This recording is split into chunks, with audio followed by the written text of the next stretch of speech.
Just like a spark that's breaking out.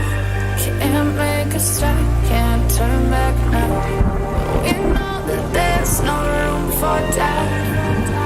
No, we can't turn back now. I see danger in your eyes. They know we'll burn down the night. Coming just like the sunrise. You know that we gonna light it up tonight. We gonna light it up, babe. Tonight we gonna light it up just like the sunrise. We gonna light it up now.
Finally tired of all the standing by. Never said that I was perfect, but I'm willing to try. Let me show you what I'm made of. I am so much more than my mistakes. And I'm finally tired of all the standing by. Never said that I was perfect, but I'm willing to try. Let me show you what I'm made of. I am so much more than my mistakes.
are killing me. Feel like I'm losing my mind. I'm never feeling okay. Good days are so hard to find. Just help me numb all the pain. I'm one step from dying. My angels keep it at bay. Can't blame the people for trying. Just let me fall to my grave. Just let me fall to my grave. To kill it.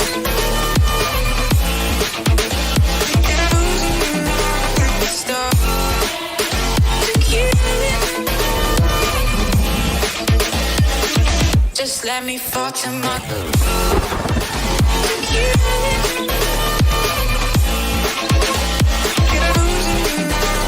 Stop. To kill it. Just let me fall to my grave. Heart fails under pressure. Wonder if these bad days will last forever.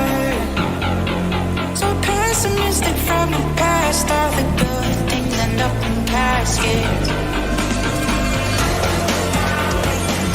I'm never feeling okay. Good days are so hard to find. Just help me numb all the pain. I'm one step from dying. My angels keep it at bay. Can't blame the people for trying. Just let me fall to my grave. Just let me fall to my grave. To kill it.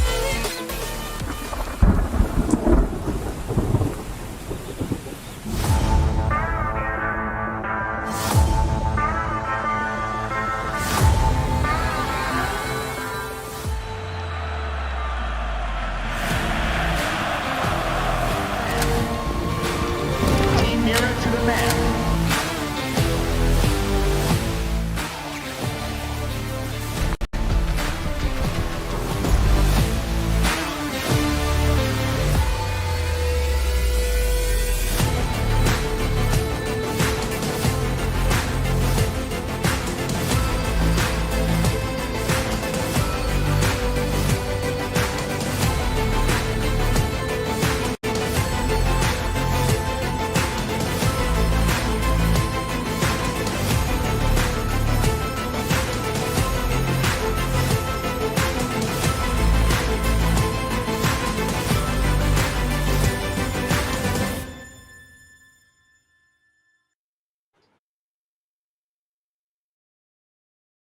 Alrighty then, ladies and gentlemen, welcome back once again to the Playtonia presents the Ramadan Gaming Championship, powered by SteelSeries and Tech Up. Here with the host Blackjack and Opcon, as we are now here for the second semifinal tonight. We had a riveting first semifinal yesterday that went all the way to the third map and ended in a 2-1 win for Team KNF, who have moved on and become our first grand finalist of this tournament.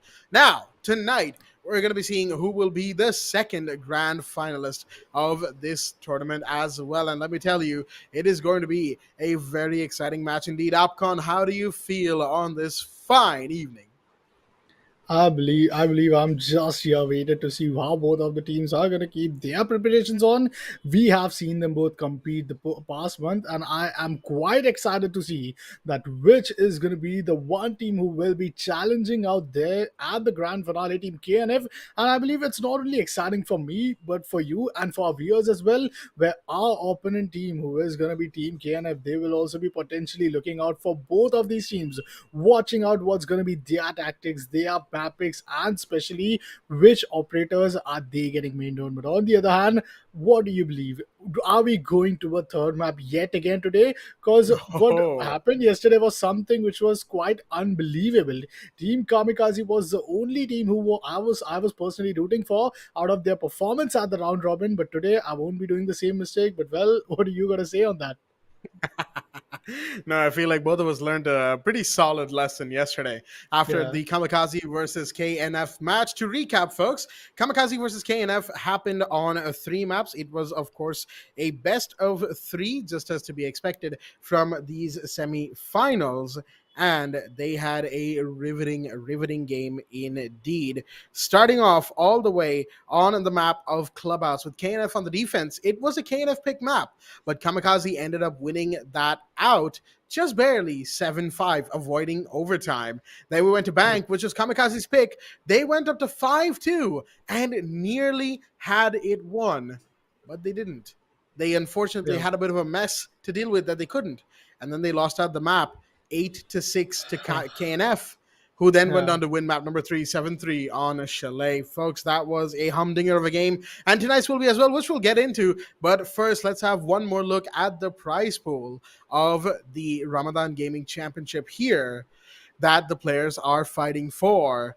And as you can see, there is 20,000 AED to be fought for, 10,000 of which is going to be going to the winning team, 5,000 to the runners up. Semifinalists, third and fourth places basically are going to get 2,500 each, which is, a pretty respectable amount regardless. But, that True. semifinalist and finalist amount, those are what you want to be playing for.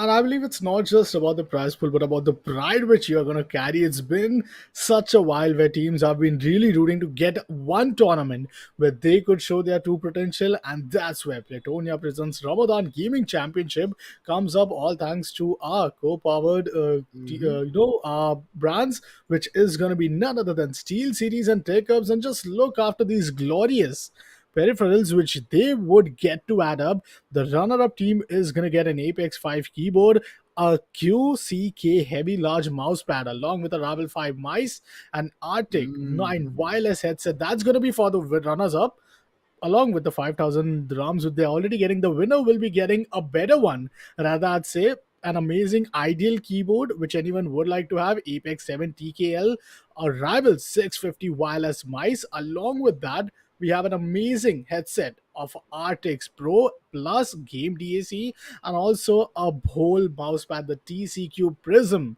XL. But the semi-finalists, the ones who might not be able to go, they will be also getting the same ones. So I believe, these are just some of those exciting parts where players would definitely be watching out for. You need those motivators at times when you fail. But I believe this is one great thing which Team KNF had, in mind as well. When yesterday almost they were down, but the hopes weren't. The hopes were still alive, and that's where they brought it up as an amazing semi-finale one, an epic comeback, to be honest. Whenever we will be talking about the map of Vang, some semi-finale action, some other day, maybe another event. But for now, the teams are something which we definitely need to look out for today. It's just semi-finale number 2. It's a day 2 of playoffs, and this J2 indicates that after today we have both the grand finales. But let's take a quick look as which are going to be the two teams, because I believe it's going to be the start of Team Sinners versus Oh, Team yes. Force. Yes, indeed. Team Force, just like Team Kamikaze, a team that we saw all the way back during the closed brackets not too long ago. And we had a pretty interesting time watching and casting their game. And Force, I believe, they only dropped one game amidst the 4 that they played, 3 or 4 that they played in the closed brackets, which is very interesting when you think about it. And the fact that they were one of the dominant teams in that first stage.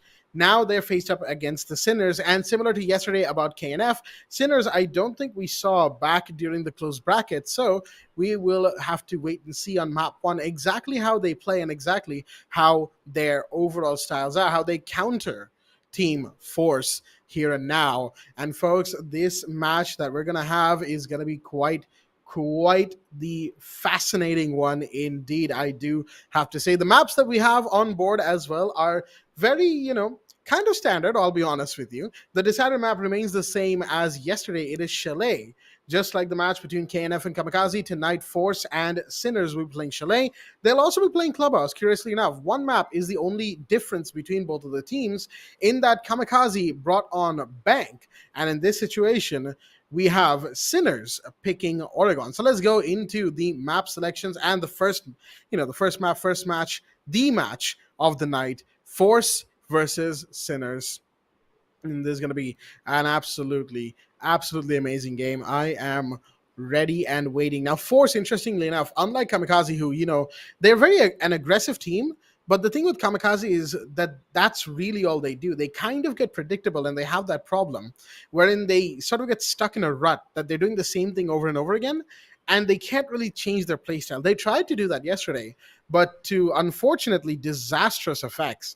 So, as it were, improvement is required. And Force, on the other hand, of course, they are a fundamentally different team as compared to the Team Kamikaze. Now, we'll get to that in just a sec. Right now, in front of you is the lineup for the Sinners. As we can see, Hardened Steel, Liquid Steel, MHRG, Ready Q8, and Zangana. Okay, I hope I'm pronouncing that right. There are a few names throughout this tournament that I probably have butchered the pronunciation of, so I apologize for that, folks. But these are the players from the Sinners that we will be having on the stream for all of our viewers at home. And of course, against them, we'll be playing Team Force, and we'll get to them in just a sec. But the point that I was trying to make, Team Force, right?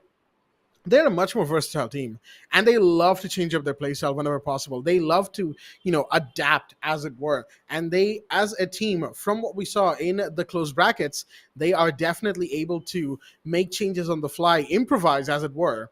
And that is why they were able to even beat Kamikaze way back when. The players from the side of Team Ace, guards Yazan, John, Dovtukin, and Nikul are going to be here for Team Sinners to go up against. This is going to be one humdinger of a game. Let me tell you, given the way Team Force played in their closed brackets, it is definitely, a wall that the Sinners have to climb up and cross in this moment. Team Force versus Team Sinners. I mean, one of those most exciting matchups in the entire playoffs. Yes, grand finale is the one with the mega action right there. But semifinals, there's something about semifinals which is quite interesting. And just imagine the matchup as well. Look at both of the teams' logo and just look after their name. Team Sinners, Team Force. It's gonna be a beast against a beast. I'd rather use the word, because the best is the one who will be competing against Team KNF, and having the semi-finale one being already witnessed, with Team Kamikaze were being having a tough time competing up against Team KNF. I believe today is the day where no prediction would be given from my side. Plus, on top of that, I am already ready to witness the last map, which potentially might come on our screens. That what is the map pool? We don't even know yet which is going to be the first map. But well, here we go. The maps to be played is here on our screens, picked by the side of Team Sinners. It's going to be Oregon, where Team Force will get to defend. Opposite to that, Clubhouse once again, but this time a pick from Force, and defense will be from Team Sinners. A good, I'll say, some flops right there by pick and by the defensive side, but nonetheless, Charlotte is going to be still the decider one, and Team Force will have that starting struggle to defend. But in case they do manage to defend the second half, the same advantage would be for them at the decider map if it goes to 1-1 in the first two maps. That is quite well said right there, Opcon. Defense on Oregon. We didn't really talk about this. We didn't get to talk about it too much yesterday. But Oregon is actually a slightly defender-favored map. Not as hard as, say, other maps like, maybe Cafe or maybe Villa. But it is still there. And as a defending team on Oregon, you are expected to, push into an advantage, at least a 4-2 on the first half, if not outright a 5-1. However, if the Sinners will have anything to say about that, and let's be real here, folks, they will, then a 4-2 might be ideal for Force before they go into the attack. Interestingly enough, the last time we saw Team Force play was on Oregon. It was against Team OGK, and it was definitely quite the interesting play from Force overall. OGK kind of just got picked off one by one. They were a little isolated, a little scattered, as it were, but Force still managing to win rounds and close it out very, very, very well, I'd say. There was a word I was searching for that I didn't find it in time. But for lack of a better word, yes, they played exceptionally well on Oregon the last time we saw them. And now here they are against the Sinners in a BO3 with that map starting us off. Now, interestingly enough, we did say, or at least I've been talking about, how we saw, Team Force plays so well on Oregon, but Oregon is not their pick, as you saw in that map pool reveal, as it were. It is actually a Sinners pick, which means Sinners are the ones here on a home turf advantage. So we've seen Force on Oregon, and they're really good on Oregon. They play according to their strengths. They don't really overextend too much, and they're not really predictable. So it's hard. It's going to be very hard to tell what they're up to at any given point in time in the map. True. But if Sinners are the ones picking Oregon against Force, then something tells me that they have a good idea about what to do in this map, in this situation, in this match, and they will they'll probably be able to put up a very good fight. Clubhouse, on the other hand, that is when things get spicy. Regardless of who wins map number one, map two is always the spiciest in the BO3. Unless, of course, it's a 1-1, we go to Decider. Well, then, Chalet, always there to light up the floor for us. And Decider is that one map which is one of the best maps, to be honest. Every time getting towards the same map, even some same similar map is what we got to see at the semi-finale number one. Both the team, they get their equal chance, they get those experiences to play up against a similar opponent for the past two maps. Yes, their energy is going to be drained, but this is where you get to just testify each and every potential of yours, because what's going to happen if you get to the grand finals? Grand finals is going to be tomorrow, and it's going to be a best of 5 game. A best of 5 game, meaning that now a BO3 and then a BO5, that's gonna be some mega action, some mega Rainbow Six Siege action, which we will be Oh, witnessing yes. tomorrow as well. But today it's just like we are getting things ready, we are just getting a final team tonight who might be potentially the one who could have giving a tough time, because what we have seen here from Team Force is something that they have.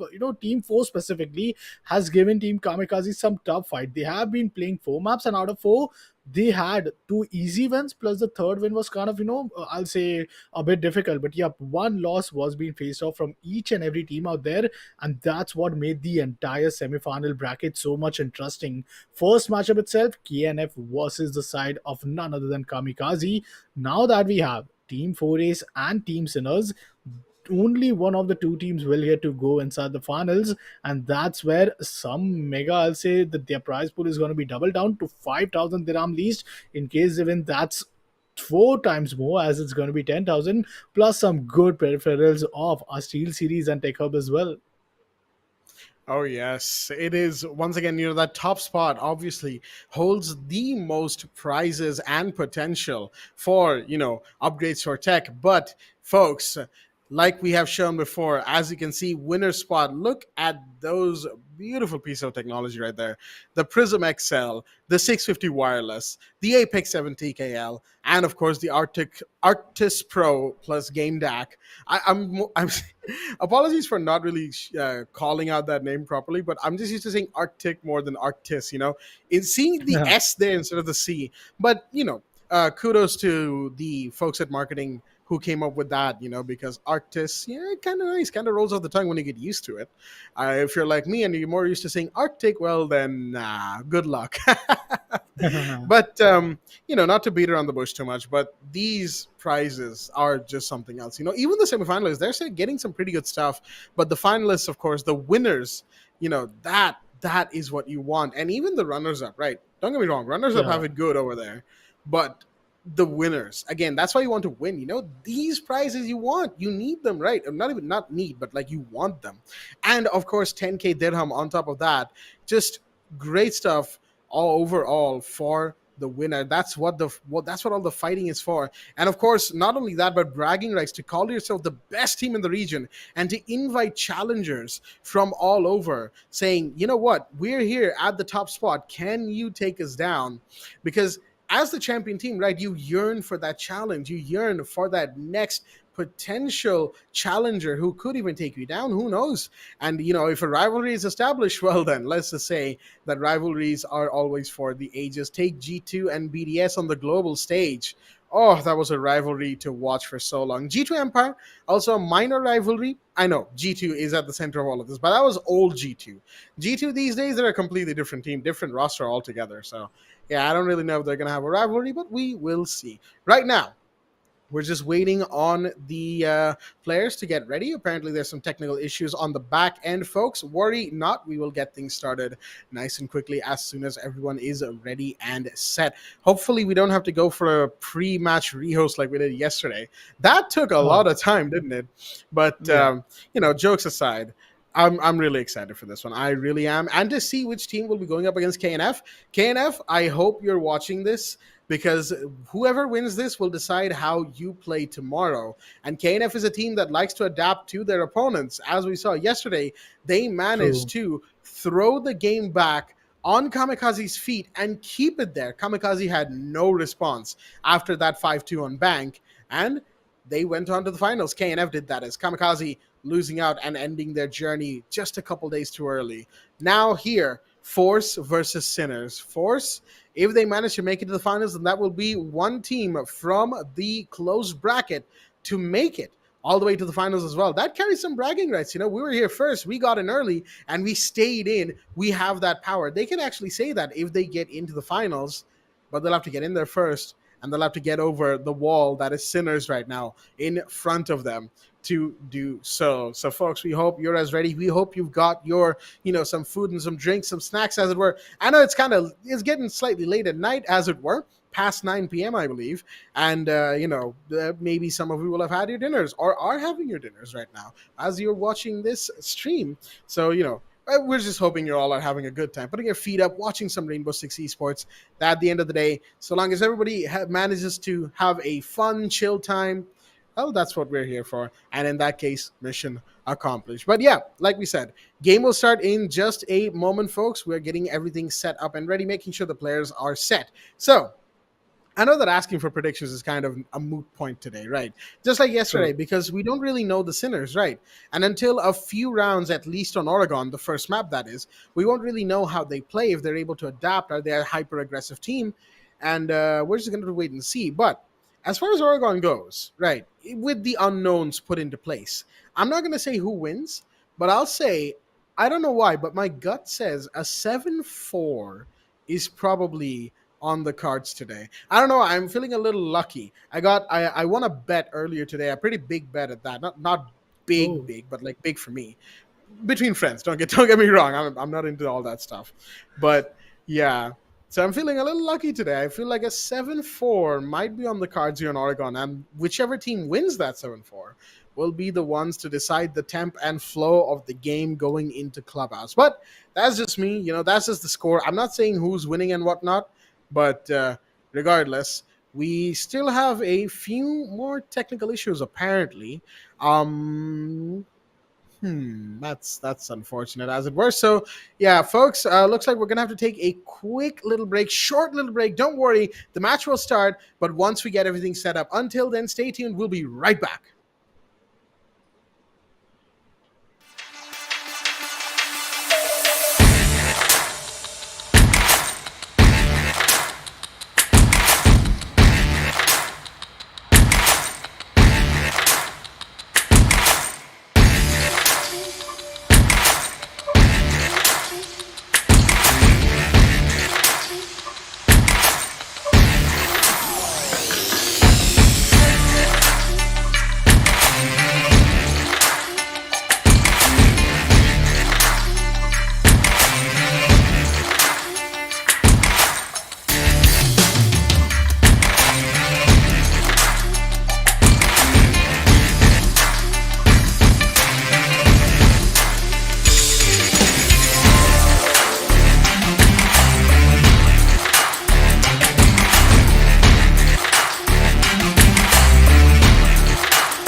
Alrighty then, ladies and gentlemen, welcome back once again to the Playtonia presents the Ramadan Gaming Championship, powered by SteelSeries and Tech Hub, with your hosts Blackjack and Opcon. We do apologize for the massive delay, but there were some issues on the server side, technical difficulties, so on. Mumbo jumbo in the back end, basically. But the good news is that it seems that we are almost ready.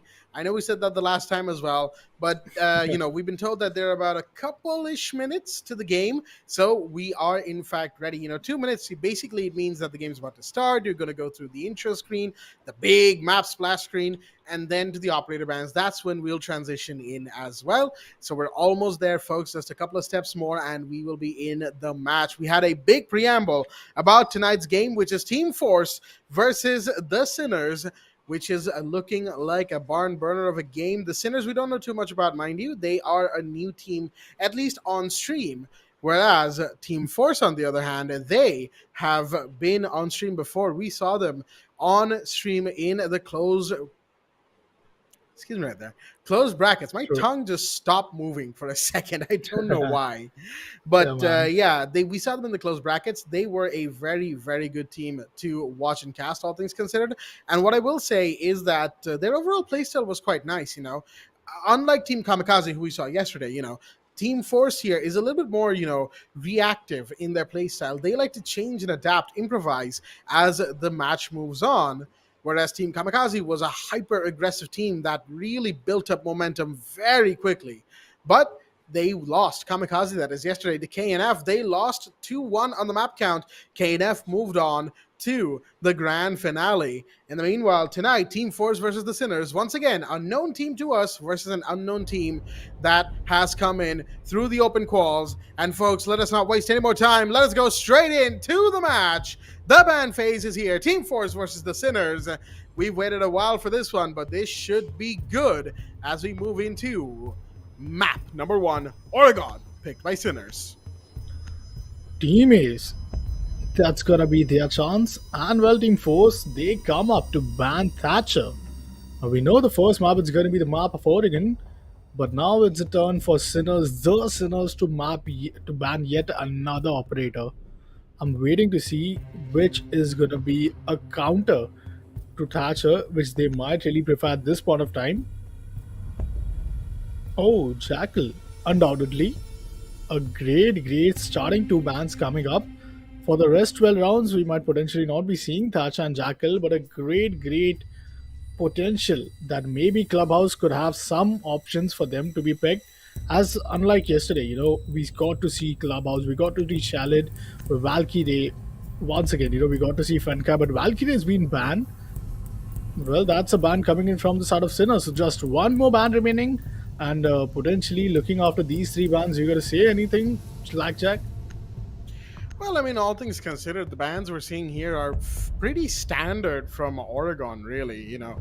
These are not really anything too particularly exclusive to either of these teams. And as Melusi is the final ban of this map, I think we all know why that is.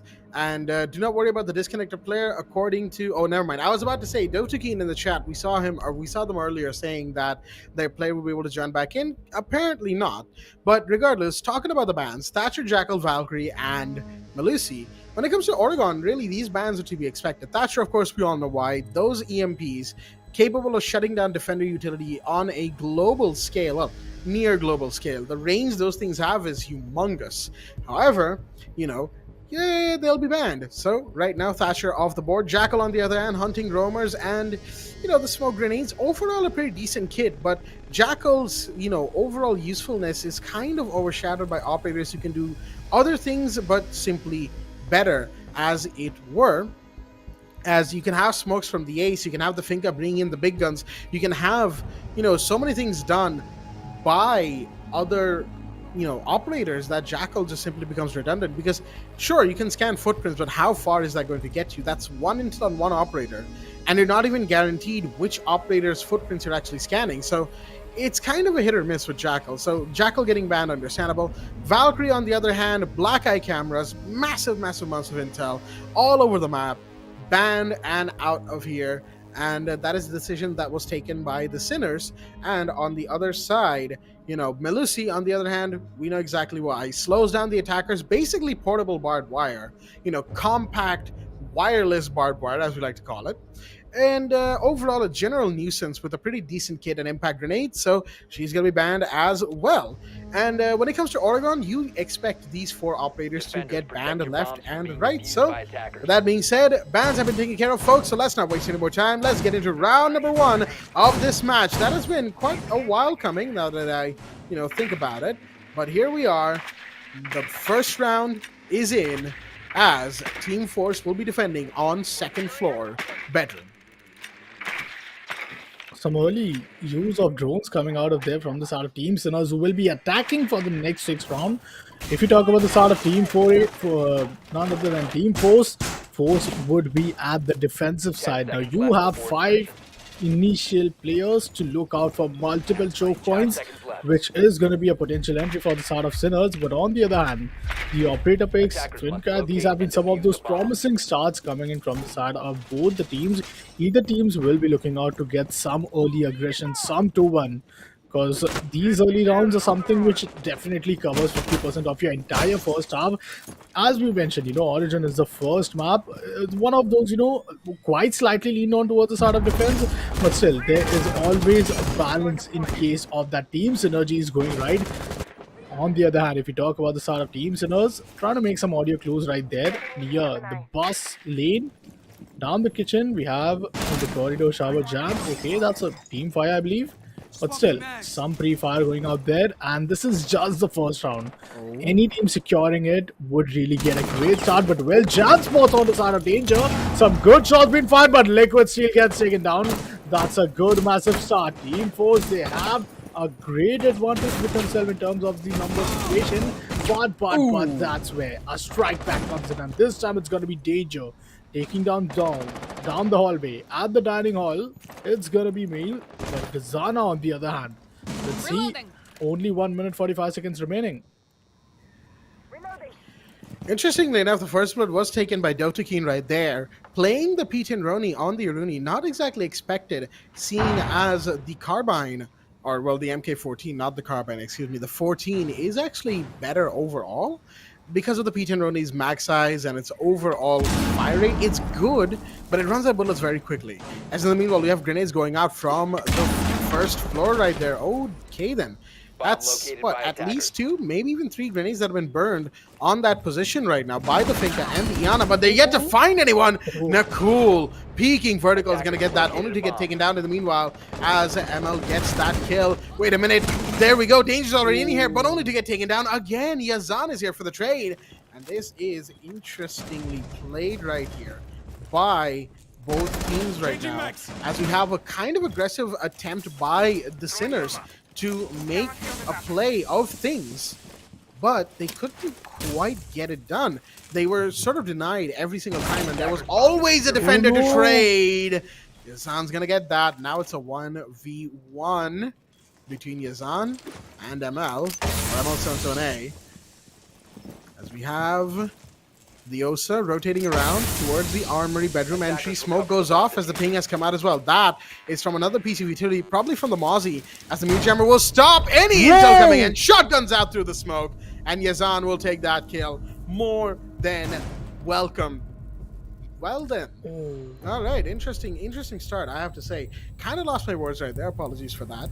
But the point notwithstanding, Team Ace, or Team Force, definitely showing us what's good here in this round, in the fact that they were still able to keep up with the Sinners. The Sinners had a little bit of an energetic, aggressive playstyle, not similar to Kamikaze, mind you, not hyper aggressive, but they felt like they wanted to force the issue to sort of see how far they can really toe the line against Team Ace. Can they break through and establish themselves in the map, or will Team Force bring it around? And well, Team Force did in fact bring it around. Yazan did clutch the 1v2. It was required in that situation, but still, Dovtukin and Nakul gave some pretty good fights back. John, in the meanwhile, who was playing the Moz in the last round, now is playing the Vigil, tried for an early peek towards the small tower side, if we remember back to their last game, which was on Oregon on stream, mind you, against OGK, John was doing pretty much the same thing towards the small tower side or first floor main door side, trying to get those kills on the defense, early kills as it were. And I think they got what, like 3 or 4 first bloods overall, and it seems like they want to try again. Now the question is, will the Sinners read into this? They just might. They might see, that wait, there are signals of the Vigil's, drone denial gadget in this area. But no, John will not in fact be going for a spawn peek or anything. Instead, they will just be up on second floor towards bedroom. So an extended roam hold is coming out here with the Mute Mozzie combo from Team Force. They've extended out into second floor and has been spotted, or it will be at the very least very soon, by the Sinners, which means a big fight on the second floor is now on the cards. Some early aggression, some early start towards the start of the shooting range. But oh, John spots one and gets the opening. Man, that's massive. That's a massive peak. And well, Zangana, he might have not really anticipated, but God's been taken down from the start of danger. Even as his things, Team Force, they somehow managed to clutch. They did start the day. Started the semi-finale one, the map one with the clutch coming out. But for now, Guards is taken down. Nicole goes in huge with taking down danger. Back and forth trades are coming in. One massive kill, and that's an intel being given away. But Nicole has well been traded out. Now this is getting interesting. Oh my god, Emil has been traded from the side of Joan. Is anyone right there to take down Joan at this point? Because he is having a great time with his teammate. It's a 3v2 situation, so they know they got the numbers advantage. Since the start, it's just been a trade. First for the start of Force, then Sinners, and Force, and now Sinners. But do this time, Team Force managed to get another round. Basement corridor. John really expecting someone to down there. In case any player coming out from the side of Team Sinners, John with the Peaker's advantage would really manage to get their numbers to his favor, and that could mean into a 1v3 situation. This time, Team Sinners, lack of intel. They are not having much util on their side. All the nades, all the throwables, but the drones are still being awaited. Some intel need to be gathered, because once you add Joan, you did have that where he was being holded off, but now he has been backed off since then. One drone trying to peek towards the side of the basement, but well, John has now been spotted. This is going to be a great alert message. Zana on the supply room. Let's see the king. Oh, the nade is going to be massive. But the 3v2. One shot gets taken down. Is it going to be a place? Is it going to be a maximum? And yes, they get another one once more. A 1v2 situation. This time it's going to be a Zan. Will it be a clutch again? Or this time Sinners are going to make no mistake. The job ready does not have much HP to work with. Yazan in the 1v2 once again, but I have to really say that play attempt was not there. The prone peek on the door, I think it was spotted in the first route. Yep, there we go. Nearly on the first round right there. I think there was a call made that watched the door, and they did, and they managed to get the peek out onto the smoke. Yazan not being allowed to take a round this time. No clutches for you, Mr. Smoke Player, sir. No, not this time. And I have to say, though, the way that Nicole and John kind of played that, I don't really agree with it. They pushed out very aggressively onto Boiler Room and the entry, the cubby room, the entry room, as it were, into supply. I don't know if that was the play right there. They probably should have just held back, held angles. One inside of White Room, one inside of Supply, and the other on the door to the Supply corridor. I feel like that would have been it. But they, pushed out way too aggressively and kind of got called out because of it by the players of the Sinners. A clutch 2v3, much needed in that situation. And it definitely came out for the side of the attack. Now putting them on an equal standing 1v1 against Team Force, which means Force will have to once again fight for the lead. They'll have to fight to bring it back. And this time, it looks like John is going to take the duty of staying inside the site, bringing in the Mira. Interestingly enough, they didn't actually play Mira in these first two rounds. They are now bringing out the Mira. Looks like it's sort of like a message being sent to say that, yeah, the big guns are coming out now. We hope you are ready, Sinners. Nicole, on the other hand, on tower top floor. Interesting position being held right here by the Legion, no less. Some would say that the Legion should probably lurk towards the site, but being here is just as effective for this operator because they can recharge on their goo mines and get them thrown out on important thoroughfares like the tower stairs, like potentially attic. Maybe even if they're able to make the full rotate, then they could go towards main stairs and white as well. As we have ML coming in very quickly, Diana that is, towards the attic. No rotate on attic to speak of, so they will be safe in here for the time being. The Legion has used up their impacts elsewhere. And a pretty quiet early round this time around comparatively. Team Force are definitely holding themselves back by a margin here. But you have Nicole and guards holding onto tower, expecting a big push there. Sinners seem to have gone elsewhere entirely. Team Sinners, meanwhile, they did pull off a 2v3, which was quite massive, but that's where this round you won't anticipate much of those beat out of these utils. 3 rounds, some preparation rounds also. They could have had some drone to get some intel towards those entry point, which could have been a good block. But look at Danger. Danger's already towards the start of kitchen. When he spots one at the corner. Oh my god, he takes down one. Oh, he does not manage to. Meanwhile, I believe 2 players are definitely to be taken down as for the revival, but the wall bangs are coming in. He takes a hole into the wall. But man, Danger now taking down Dope King, taking down Nicole. Well, this is going to be such a great start, but John anticipated Danger at the spot. Revival, good comments get out of John, but well ready is going to be anticipated. Ready takes a huge damage, but Guard still helping out there for the hull. Vizan goes in, huge smoke comes out, and this is now turned back into a 3v3. Teams in on such an amazing start. Danger looking so powerful, but now it all falls out towards the start of Steel, ML, and Ready. Again, the bomb being spotted down. Grenade tosses on from the start of ML, trying to spot on towards the start of John. Guards hasn't been having much HP lately, but still he is surviving, knowing the fact that just his presence would just be the biggest present for the team, especially to secure the second round. As you know, you are that one person to give the intel, because the game is going to be all about the intel from this point, as only 25 seconds remaining and 25 seconds for Team Sinners to make their move. Absolutely, not much time remaining as we have the Surge coming in. We also have the Gemini. Ooh, that Gemini would have been taken down by the Surge, but it doesn't matter. Liquid Steel will find one. That's guards on the board as, that Gemini distraction. Yes, wait a minute. Right from the back. Misses their shots, misses the finger. Oh no, that was not the time to miss right there. John will get one, but they are so low on HP. They still get one more. It's a triple kill, but you gotta reload. And they will. Now caught in the hallway. Liquid Steel has pulled all the way back, going towards blue. And they will spot John in the midst of making that clutch, in the midst of making a rotate. Shut down on the gate on the door to supply. And that will mean the Sinners will take round number 3. Interestingly enough, this time Team Force actually did hold back, like we sort of not predicted, but wanted them to in that last round. However, they were not able to weather the storm, that is. Well played from Liquid Steel, I feel. They were the ones to get that first kill, and it really opened the floodgates, as it were. And I believe it was Yazan the Smoke who got, unfortunately, bamboozled by the Gemini, deciding to shoot at it, and then seeing that, wait a minute, that's just a Gemini. They tried to retreat only to get taken down.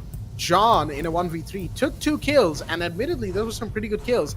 The Finka absolutely required in that situation to be taken down, and when John did, it seemed like they might actually be able to bring this back, but unfortunately their overall positioning and the fact that Liquid Steel kept their cool about them and went to check the rotate from a longer angle that the assault rifle can better hold was overall good decision making. 2-1 for the Sinners. Interestingly enough, early attack lead 10 seconds remaining. here on Oregon. Not unheard of. We've seen, matches and rounds where attackers have taken the lead on the first half of Oregon. We've seen matches that have been entirely attacker-sided on Oregon as well, so I wouldn't be surprised if there's a little bit of that here and now. But something tells me the Sinners are, this is just about their warming up round. At the very least, they are definitely looking like they know what they're going up against. Team Force, on the other hand, they will now need to start their adaptation and improvisation game that we were talking about in the pre-match that we've seen them do before. But will they be able to do it again? Dotagin rotates down towards kitchen, going all the way towards small tower. Interesting position being held here. Oh, that's a peek on Classroom. That's been spotted out. Liquid Steel can't quite get the operator, but does scare them off nice and quickly.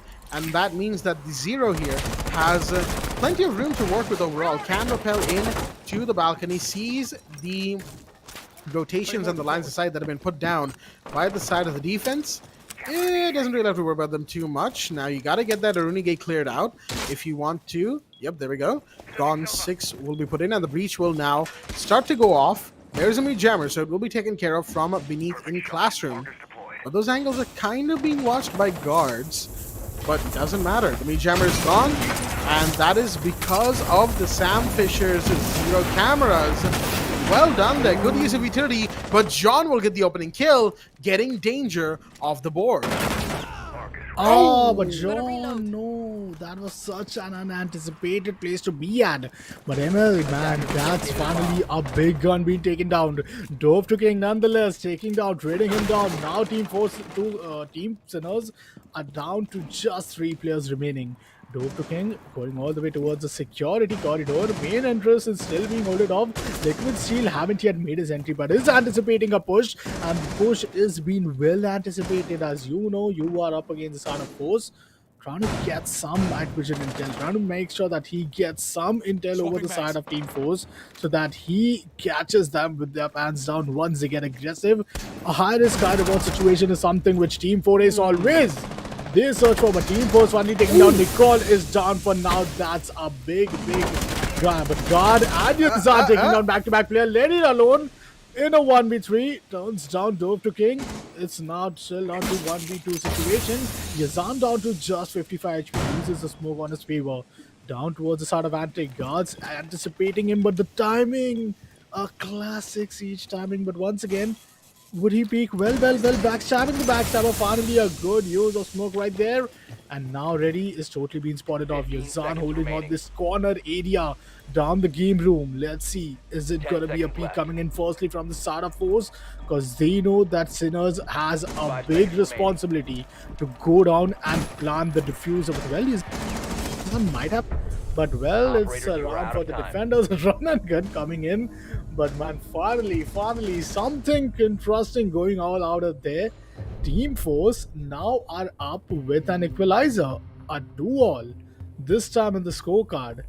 And we have been done with the early 4 rounds, just 2 more rounds remaining for the switch. And yup, Origin has been some map where there has been some toe-to-toe fight. But is it just the map? Is it just the team? Or specifically, is it just the players? Because still we have a lot to see from the side of Nook, from the side of Finca.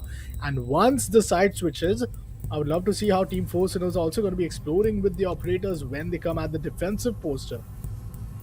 Attackers need to locate. Absolutely. Sinners on the defense seems like it's going to make for a very intriguing time indeed. As on the other hand, we are going to be moving back towards basement laundry. I don't know if I particularly support this decision. Like, I don't know if this is the best decision right now for the side of Team Force. Primarily because they've lost the basement side twice. As you can see in the scoreboard itself, the 2 times that Sinners have actually won, they both have been on basement laundry and supply. So they definitely know what they're getting into with laundry and supply, and they seem to have a handle on how Team Force likes to play there. So it's up to Team Force now. Given that they're going back to that round, how do you change it up so that they don't get, you as a team don't get caught off in the same way that you were earlier when the attackers were winning rounds back to back? Sinners on the meanwhile I feel like they won't expect the same thing from Force. It would be, at least ever so slightly foolish to do that. But again, if a Team Force falls into that same rut that we saw Kamikaze fall into of playing roughly the same game, regardless of site or map, then there is definitely a problem here for Team Force to overcome, and that, first and foremost, is themselves. Tower being watched right now by the Jaeger. John on the other side, going up to bedroom we saw for that split second. Cams are being watched, but no, it's actually going to be John to get the first kill, and this is the Lion of the board. Big drop, as that's going to be a lot of intel and a lot of movement control stopped and taken away from the side of the attack. Oh, seems see some great team force. Man, they get another one. John getting off with that. How does he get off with taking down two players, not even giving away that eventual position towards teams, to at least give that trade. Guards being up towards the side of the freezer stairs. Basement corridor now being repositioned from the side of John, but look at him. Oh, that's a bit of a DK. Guards take him down nonetheless. It's a 5v2 and Team Force, there's no stopping them. They are on an attack with their whole force at this point of time. And is it a 4-2 or a 3-all calling us? That's a big question. Yep, a slight defensive advantage, which you did mention in the start, is something which I would really be expecting it. But Force have been secured from the side of Sinners, but ready down towards the side. B-stage, kitchen corridor being holded off towards the side of none other than Ready, and it's just last minute, one last minute for them to put the diffuser down. Only once for the fourth round we have been seeing a diffuser, and then it's a total team elimination. 3 team eliminations, 1 diffuser. There we go, another use of C4 explosive. But Team Force, they know they got that numbers advantage, but well traded. John gets 3k at this time and finally getting traded, and this leaves us with one single player. So Team Sinners didn't anticipate these unusual pushes and John's presence towards multiple sides, but yup, that is something which you really need to keep an eye out, because that's one big star Team Force has been gobbing. Yeah, no, I feel like John getting these early picks, and oh my goodness, that was a full-on rush down, excuse me, on the top of white. But no, I have to agree with you there. The fact remains that there's something to be said about the way Team Force plays, and one of those things being that they kind of rely on John to get a big early start up and, to shut down enemies left and right. Other than that, they kind of get, very close to losing rounds every now and again. Now, it's either John or Dovtakin or Nicole even now, every now and again. So it's really up to one of these players to get a big startup. And this time, John with the opening 2 kills. And then, one more kill going the way of the defense. John with the trade, putting the enemy team in a 1v4 situation. And only the Iana with, any room whatsoever to work with. And not a whole lot of that was one way, quite a good way to play for the side of the defense. They played around the fact that John absolutely blasted through the attack in the early round, and they held that man count advantage very well. And only when it was like a 1v4 that we saw them playing a little bit helter-skelter, right? They were like, okay, we've got the lead, we've got a big one at that, let's just get this kill, get into the next round. That's when they really thought like that. Before that, they held back, and they, made a good showing of the round as a whole. Now that they've won 2 defensive rounds back-to-back, they will not be able to go to second floor or to the basement just yet, which means they're going to be going to a first floor site. That first floor site being meeting and kitchen. Here and now, oh dear, looks like John, had a bit of a moonwalk moment. What is a moonwalk even? Moonwalk moment just a second ago. Breaks the window, wants to go for a big old run out, but I feel like they have been seen here. Aruni, of course, can't really do a single breach. They can only do a big one, but wait, guards are going to want to get 2. Oh, dear me. That was a synchronized jump out. One from small tower, one from the big window of bedroom. And Nicole gets a 3rd, taking down the Iana. And this is what we were talking about. A big 2K or a 3K even to start things off, in Team Force absolutely shuts down the Sinners' attack once again. But wait a minute, it might not be all over. Danger's gonna find one. That's Yazan of the board, and I think they're already in the site, but to no avail. Guards, beautiful peek right there, left and right. They will get that attacker, and there's John to clean up on the 0 in the hallway. Ooh, what a round indeed from the side of the defense. That means, folks, now that it's round 7 and into the half, we have Team Force in a 4-2, just like we expected here. 4-2 was the expected score for the defender starting side on Aragon. I am stumbling over my words, something fierce tonight.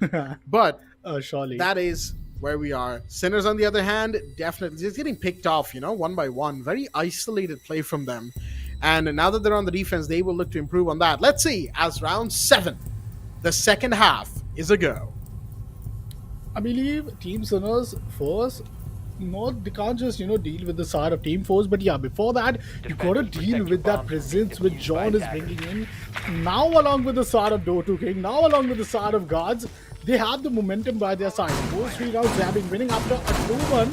Finally, when the lead was being gained from the side of those Sinners at the round number 3 itself, after 6 rounds, finally they have a lead. The first round in the second half, this is where the defensive side will be for the side of Team Sinners.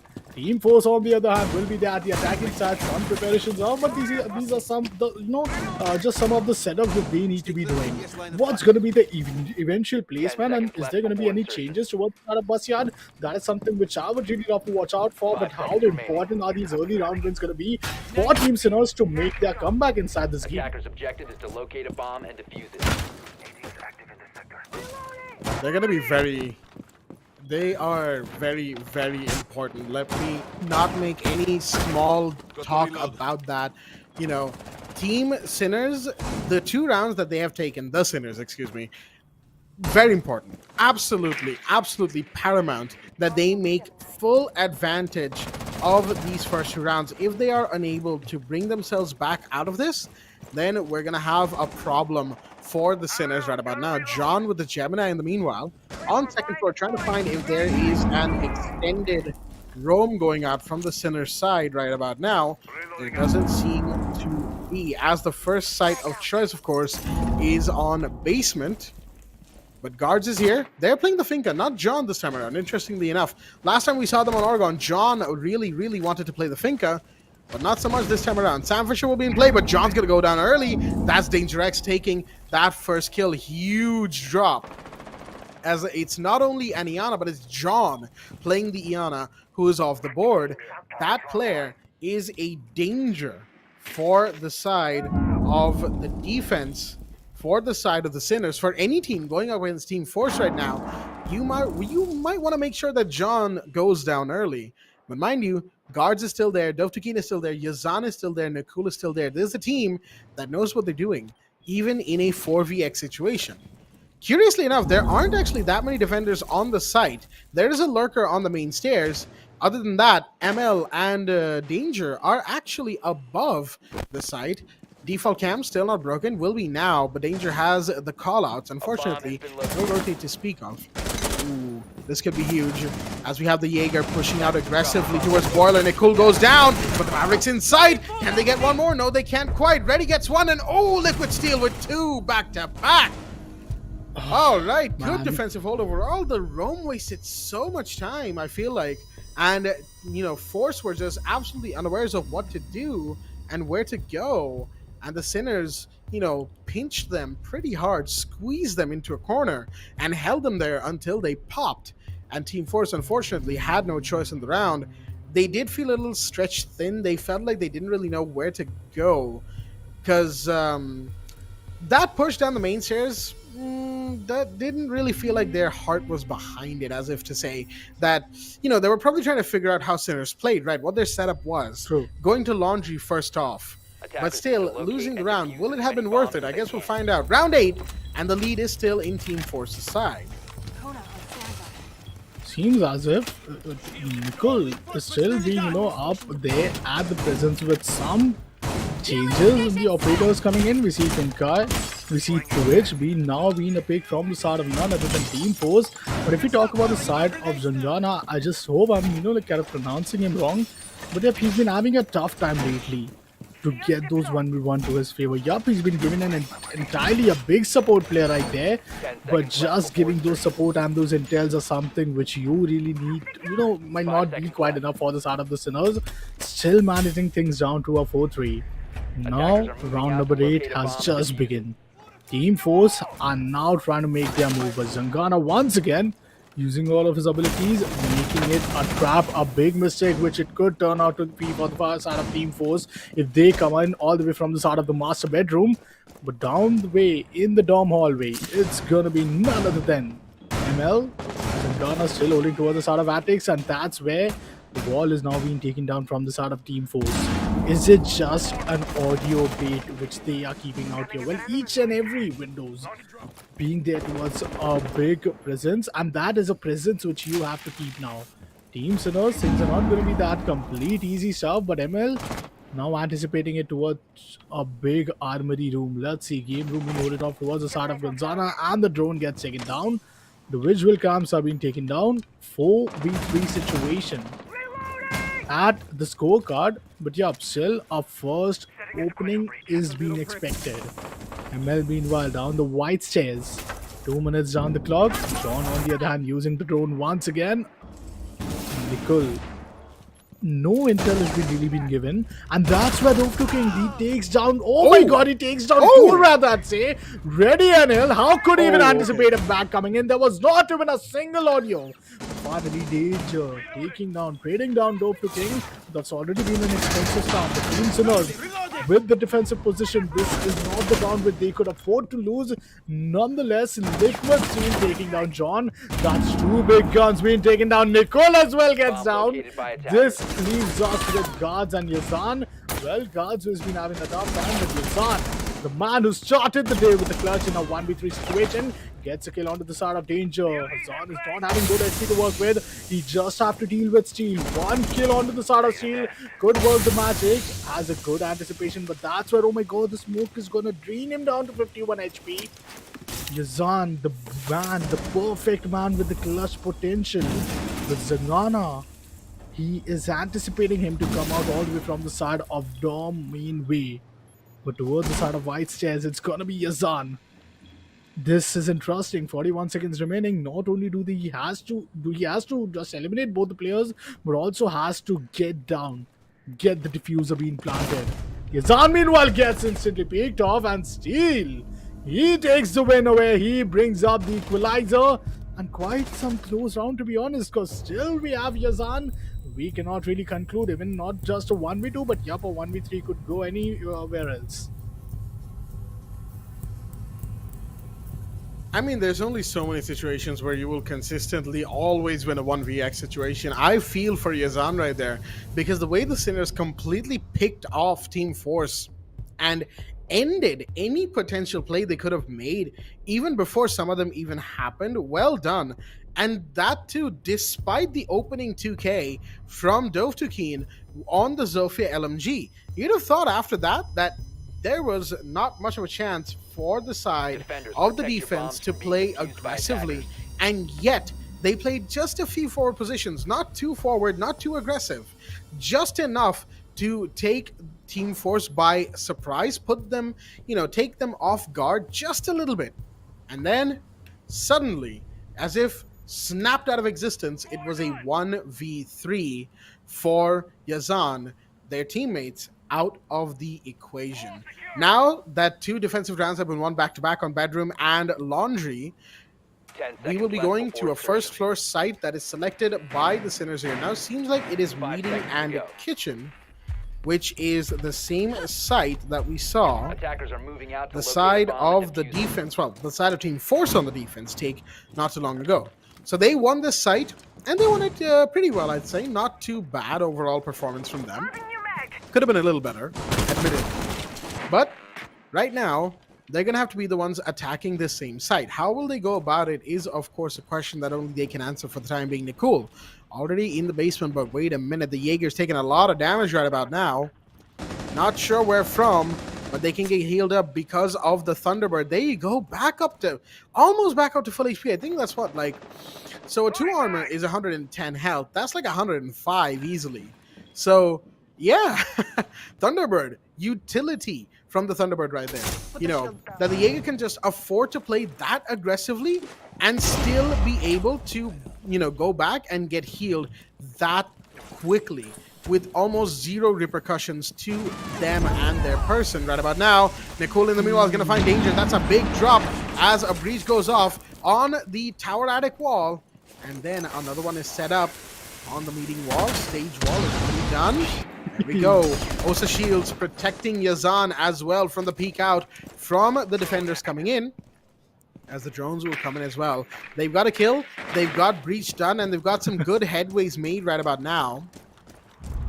They've still got to deal with these defenders. Plenty time to do so. 90 seconds on the clock to make that happen. As they're all just settling into position. There goes Nicole with the second. That's a 2K that was absolutely required. As the Gone 6 goes off from John.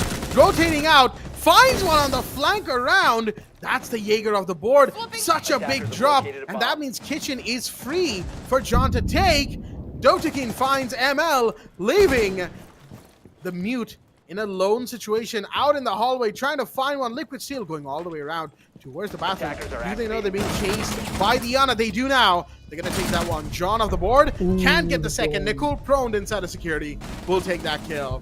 And that is going to be finally the attackers taking a round, clinically picking off the defenders one by one. This time, I feel like Sinners might have given away a few too many 1v1s. They might not be too comfortable with meeting Kitchen as a site, because they kind of played away from it. They kind of seem to avoid confrontations around the site too much. They wanted to play away from it. They wanted to play a little aggressively, and Team Force punished them because they left too much room to work with for Force for those punishes. But what a brilliant match. What a brilliant match it's been so far. Quite toe-to-toe. Defense have been looking quite powerful, Attackers but need to locate same. and defuse I'd say the bombs. same is the case for the start of Team 4, right? Team Force have been nothing but a big, a lineup with great players. You talk about the start of Nicole. He has been looking quite powerful. Zan with 5. Guards, Dope to King, and John already leading the potential MVP. Currently, if we talk about the stats and the skills, along with the KD, but if we talk about KD, yup, Liquid Steel at the same time is running out with a KD of 2.0. 10 kills with only 5 deaths. The minimal what we get to see from him, Guards and Yazan. Round number 10 has just begun, and Team Force just managed to secure the first round in the second half. Finally, a round been secured. Oh, down the basket, it's gonna be good placement of the drone from the side of Yazan. Man, the clutcher for Team Force. The reason why they still had that 1 point which was being win, which was quite victorious. But still, ML with some early aggression right there, trying to get some intel or some shots being fired. Some damage would also be, dealing a lot, but down the rear stage. Oh, that's a massive peak, and Danger gets Guards. Man, that's a big disadvantage, no. but Team Sinners almost here to equalize things. The drone is going to work the magic, and John gets anticipatedly. The headshot comes in, and finally, Gazana is now working on with his firepower as well. Yeah, this time around, I feel like the positioning from Team Force was not quite there.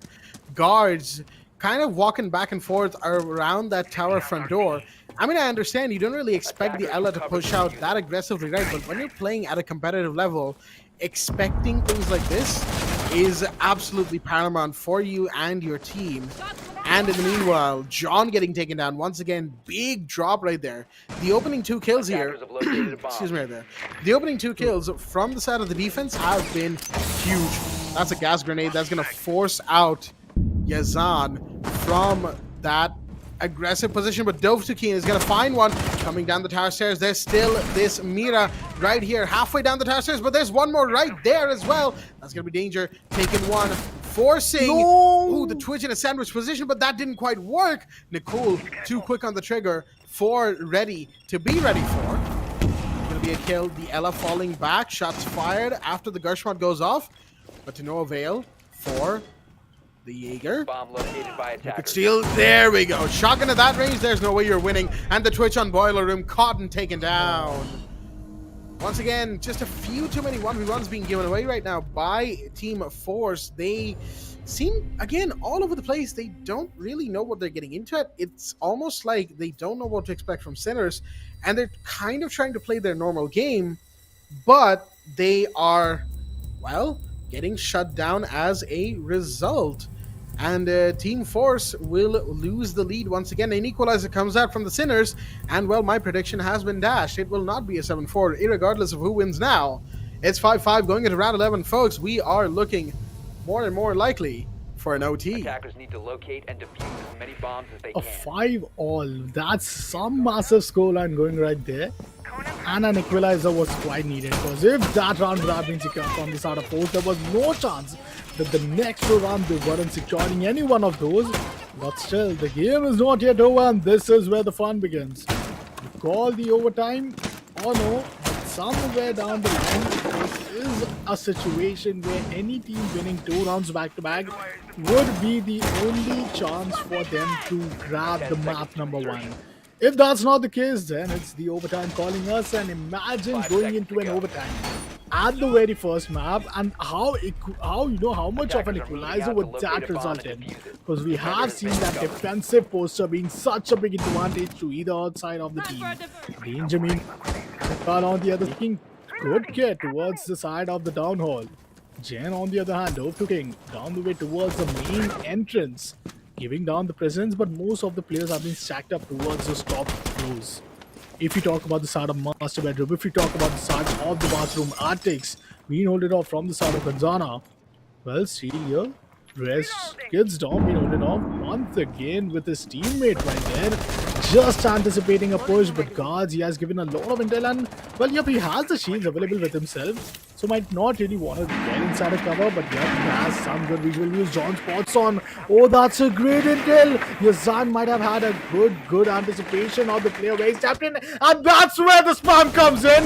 Yazan gets the opening, and Reddy is asking for a break. This could be a potential revival, but Reddy gets down. John is the player taking down Reddy at this point of time. Dove to King at the same time. Gets traded. It's a 4v4 situation.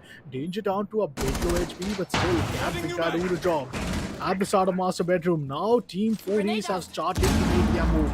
From trophy room towards the side of master bedroom, down going towards the side of the planting room. Let's see if they could get down Team Sinners, or is it gonna be a run for the side of Sinners? So much utility being thrown about right now, but that Ella is still in attic, and so long as that Ella stays there, Nicole can't reliably push through the breach, which is also being watched from the white stairs and from the Kids Dorm's door. But John, pre-firing through it, will find a liquid steel, but Nicole is still unable to push through because of that Ella. Guards finds one, and the Ella pushing out way too aggressively. Yazan will punish as a result. 3v1 now, all down to ML, now spotted above the white stairs on the landing scene and taken care of. Team Force will take map point here after a messy round on the second floor bedroom. They almost didn't get it. They almost didn't get the round. Nicole going into the side, being shut down like that. The Ella got a little bit too ahead of themselves, pushed out very aggressively onto the trophy room. And well, you know, John was more than ready for that one. As we saw, Team Force now on map point. Not match point, it's only map number 1. So map point for Team Force as they are 6-5 up and 1 round away from sealing what is a Sinners picked map. Yes, Sinners are the ones who picked Oregon, and they are the ones who are currently fighting against the map point. Team Sinners, if there's a slightest chance it is that defensive advantage, they totally know the way master bedroom, trophy rooms, all of those areas was so being pinpointed at. But I love the start coming in from the side of Dove to King. Not totally being anticipated from the side of Reddy, but a great play by the side of Ace. Yazan having an ace operator and making sure that he gets that opening, and then John just doing John's job. 13 kills by his side. He is just that top fragger which his team needs, that X factor which Team Force needs to make sure that they enter the side of the grand finals. Map number 1, if they secure it, that's going to be a big pressure on their shoulders. But okay, the lobby is being kind of denied, but that's where Reddy is going to put on his hold cover right there. We have no much util, to be honest. Like 4 nades, 3 flashbang, but that's the start of none other than Fortis. And whoa, the one-way coming in, Reddy totally outplaying the side of Dove to King. All right. I'm just imagining how was that an headshot to be at the post game. Ouch! Ouch! That one's gotta hurt. Nicole getting that Claymore kill onto Reddy.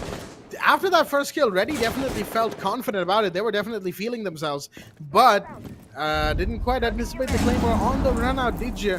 That is what Nicole will be thinking right about now. As that Thunderbird will take a grenade from guards. That's going to be one more off the board as the Jaeger falls. Suddenly, it's once again a bit of a dire situation for the Sinners. They are in a 3v4. Now, they made it back from worse. They made it back from 2v4s as well, almost, so to speak. But 3v4s, they've been there for. Cool.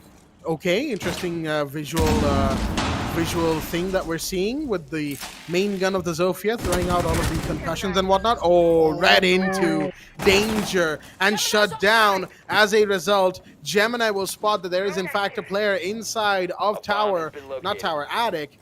And Liquid Steel coming up white stairs. They are the only two remaining. ML and Liquid. They need to make this play. It is now or never. Liquid Steel trying to fight also on the white stairs, not knowing if there's somebody close. No attempted rotate shutdown. Emil does find Yazan in the meanwhile, but they're about to be pushed so hard. The Legion can only do so much. They see the Twitch. They can't do much about this, and everybody pushes them hard to get that kill. Big aggressive play from the side of the Team Force right about now, and they will be the ones to walk away with the first round, the first map, ladies and gentlemen. What a first map it was indeed. 7-5, not too far from my prediction, 7-4, but much closer. I will give them that, as Team Force will walk away with the win on the enemy team's map. Sinners have lost Oregon, their map selection. So, where does that leave Team Sinners right about now? Well, that leaves them in a 0-1 map deficit, and it leaves them going to going to Clubhouse. I'm very excited for Chalet, if you can't tell, but going for Clubhouse, which is the pick of, and who else would it be? Of course, Team Force. Folks, this is once again a very similar situation to Kamikaze yesterday. Now that I think about it, Kamikaze. Also 7-5 on Clubhouse against KNF, which was KNF's pick. They went into Bank, which was their pick, and they went 5-2 up, only to then lose. Yes, exactly. So all eyes are on Force, and the pressure's on them now.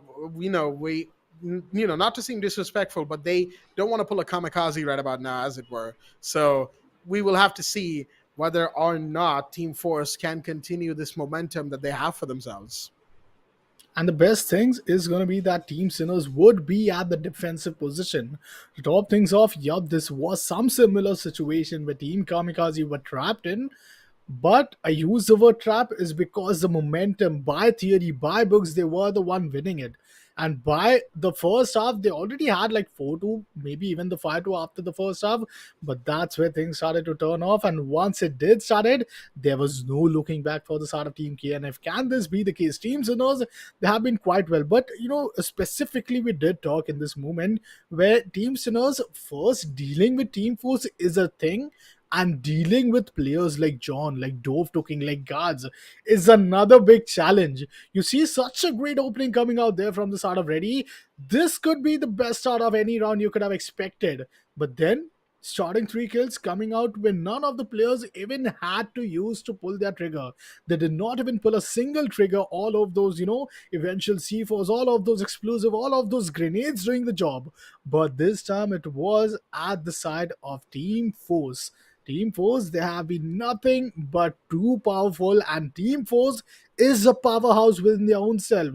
You have 5 players, and all 5 of them are really looking quite in form. Meanwhile, if you talk about the start of Sinner, there's still, some room of improvements which they could get. And if I talk about that, it's specifically those 1v1 situation where we did so, few whiffs coming in, few advantages which they had. Yup, they pulled off a 2v4, but that was just for the round number 4. But for now, let's directly take a look at the stats and what the number get to suggest us.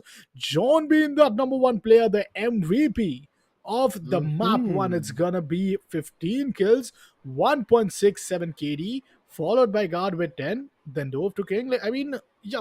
That's where slightly the KD goes down by 1, but that's pretty decent because all of your players were able to do the job. And Yazan, the guy who started the day, who started the map with a 1v2 clutch, had 4 kills overall after those, initial first round. But if you talk about the start of Sinners, they have been also looking quite powerful.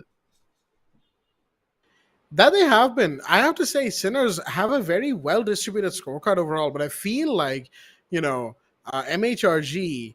Actually, now that I look at it, MHRG. What? Okay, them and Zangana, or again, I'm really sorry about these names. I'm not really sure how to pronounce them, but those two at the bottom over there definitely felt like they could have done a little bit more. They were in some good power play positions. MHRG, on the other hand, they were playing the Iana, right?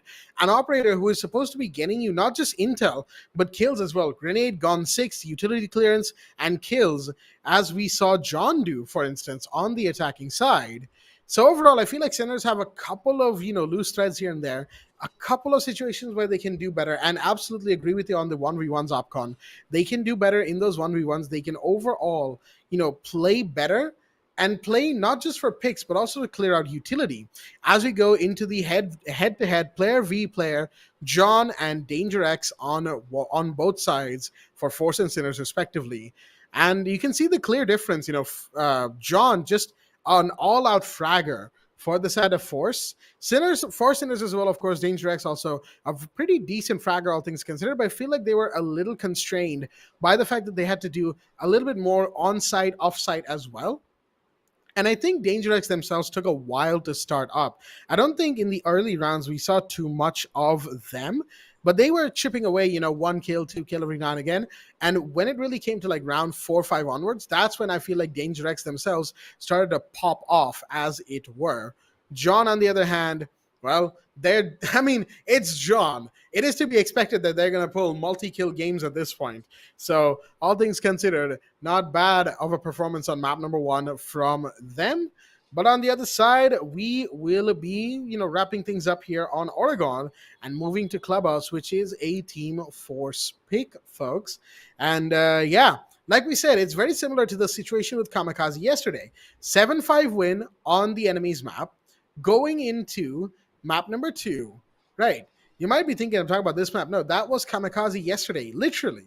And then on Bank, which was Kamikaze's pick, they went up 5-2, and just like we discussed a couple times now, they lost. Now, if any Kamikaze players are watching this does not mean any disrespect to them, because this is merely to, establish a sort of weird pattern that I'm noticing, that yesterday we started the same way, tonight we're starting the same way as well. But we'll see whether or not Team Force has a similar situation. Are they going to take an early lead? Are they going to make a comeback on map number 2, as it were? But all things considered, it should be a very interesting second map right about now. And overall, I feel like, Sinners they've got quite the task on their hands. So now that we've seen Sinners, and I feel confident in saying that they honestly seem like they're on a roughly about similar skill level to Team Force, right? They definitely felt like on par head to head. So with that in mind, with the first map in mind, Opcon, I feel like you'll be a little bit more comfortable in making predictions now. What do you think? Map number 2, what are we expecting? I mean, I'm so, just trying to get over the pattern and try to get over the fact that, yes, I am agreed that we will be heading towards the map number 3, the decider map. But before that, Okay. You spoke about the predictions. I believe Team Force, they did not just got a good firepower by their side. That's what has been a great advantage. When was the time when we saw at least a 3K coming in from the side of Sinners? I mean, Sinners have been working quite well when it comes to these trades, when it comes to these in-game comps, but one player being that stepping stone and challenging the player of Team 4 is as if it's just nothing. You're just playing any, one of those ranked games and making sure that you are doing nothing but a smurf play right there to put the pressure on your opponent. That is Team 4's things. That is John stuff. That is guard stuff. Almost 3 of the players right there have got those streak, and we did it, ended up the last round with a 3K itself as well. Almost a flawless round, but yeah, this is the firepower which I was talking about. You did talk about the skill. Both the team have been looking quite well in terms of their skill, but Team Force have been quite adapting well to the situation. Even after an equalizer, things at such point might have gone elsewhere. After a 4-2, it was an equalizer, but that's where the 5-2 also came in against them. Almost one single round, and then you could have not stopped the side of Team Force to get that map inside their favor. We had over a 5-all and then a 7-5. So I believe Team Sinners, they did have those important round at times, but just seeing the ending and the starting quite favoring the side of 4As, let's see when they will head over to their very own map of the side of Clubhouse what's gonna happen. But for now, let's take a quick short break, Blackjack, as we'll give enough time to our viewers as well to make sure that not just they get time to just stack up all of those snacks and those amazing drinks what they would want to have witnessing these amazing semi-finale matches, but also take some few breaks, and we'll see you guys on the other side of the ad break.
Alrighty then, ladies and gentlemen, welcome back once again to the Playtonia presents the Ramadan Gaming Championship, powered by SteelSeries and Tech Up, here with the host Blackjack and Opcon, as we are back, folks, for map number 2 of semifinal number 2. And a quick recap for all of those joining us just now. Map number 1 was Oregon, picked by Team Sinners in their fight against Team Force. And Team Force were the ones to walk away with a win on Oregon, 7-5 in their name. Sinners, unfortunately, just not quite able to push through and close out the game, despite pushing all the way to a 5-5. And then, well, we saw what happened. Force closing out 2 rounds in very good fashion, actually very clinical fashion overall. They played it very, very well, I have to say. And Sinners, unfortunately, did not have an answer, which means we'll be going into map number 2, which is Clubhouse, a pick by Team Force, folks, here and now.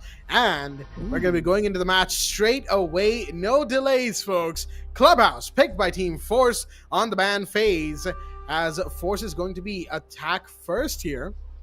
And that should make for an interesting game. Sinners have chosen defense, so that means they will be able to, you know, get an early pick. Clubhouse is slightly defender-sided, as it were, and just like Oregon, the defense team first will look to get an early lead. 4-2 is what I'm expecting, but given the way the Force plays, it could very easily be a 3-3. Yep, and that too, Team Force going on with an attacking first half. Now this is interesting because the previous map of Oregon, they were the one at the attacking, but I believe that you give them a defense, you give them an offense, that's the same for them because they have been looking out for more and more options right there. Jekyll being out of the current pick for the map of Clubhouse, that's a big disaster for a player who might really look out to be counting on it at a defensive position. But this is the time Team Force had the option, and once again, for another time, you won't get to see Valkyrie.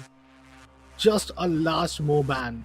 4 players, 4 operators I'd rather say, will be quarantined for this specific map. And will you see, I believe, not much changes to be honest, but yeah, Jekyll and Maverick being out, that's a big difference maker if we had an option coming in from the side of guards to pick one of those. Well, all things considered, the Maverick is the only real change between Clubhouse and Oregon, right? Thatcher was banned in Oregon, and now it will be Maverick banned here. And it's going to be a tough fight for the Sinners. They are under pressure right now. They are 0-1 on the map count. And I see that Rengoku, those Rengoku event, operator cards for Thunderbird and Bandit. Oh, I love those. The style for Rengoku that, Ubisoft have brought out is amazing. But regardless, let's not get too lost in the events, folks. Let's get lost in this event. That is Clubhouse here now. Interesting site selection to start us off. Second floor gym bedroom from the side of the Sinners. Going for a slightly off pick, given that gym bedroom is never really any team's first preference unless you're going to be, trying to surprise your opponents here and now. And it seems like that is what Team Force is going to be up against. Sinners trying to surprise them with an early play, an early odd play, so to speak. Gym bedroom, no one really is ready for it to start things off. But mind you, attacker repick is a thing.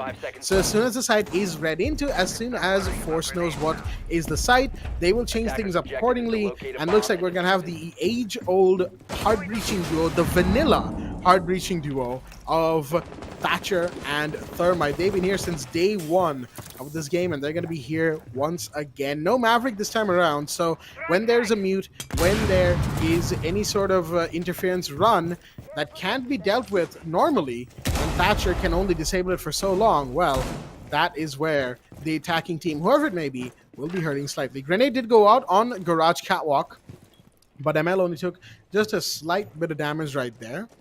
No real issues to them, other than the fact that they had to give up Garage Catwalk very quickly. Mind you, cash and construction is very important to this site, so they will have to be careful as to how they choose to play this round. Oh, there we go. Bandit trick from Ready.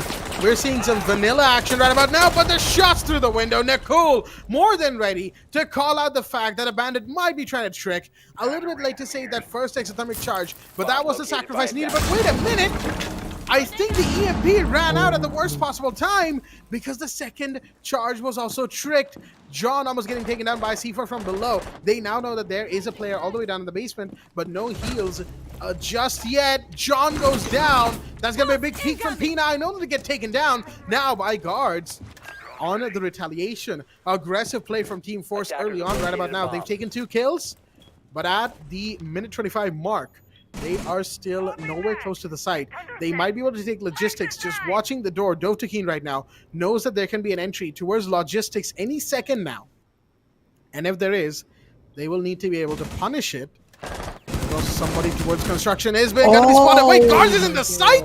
Not for long. Gets taken down. Liquid Steel inside the bathroom, but now this is the clear in that they wanted. This is going to be a push towards the side. Any second now, Nicole finds one. That's Liquid Steel on the board. It's a 1v3. All down to ML. They find one. It's a Legion with a mission.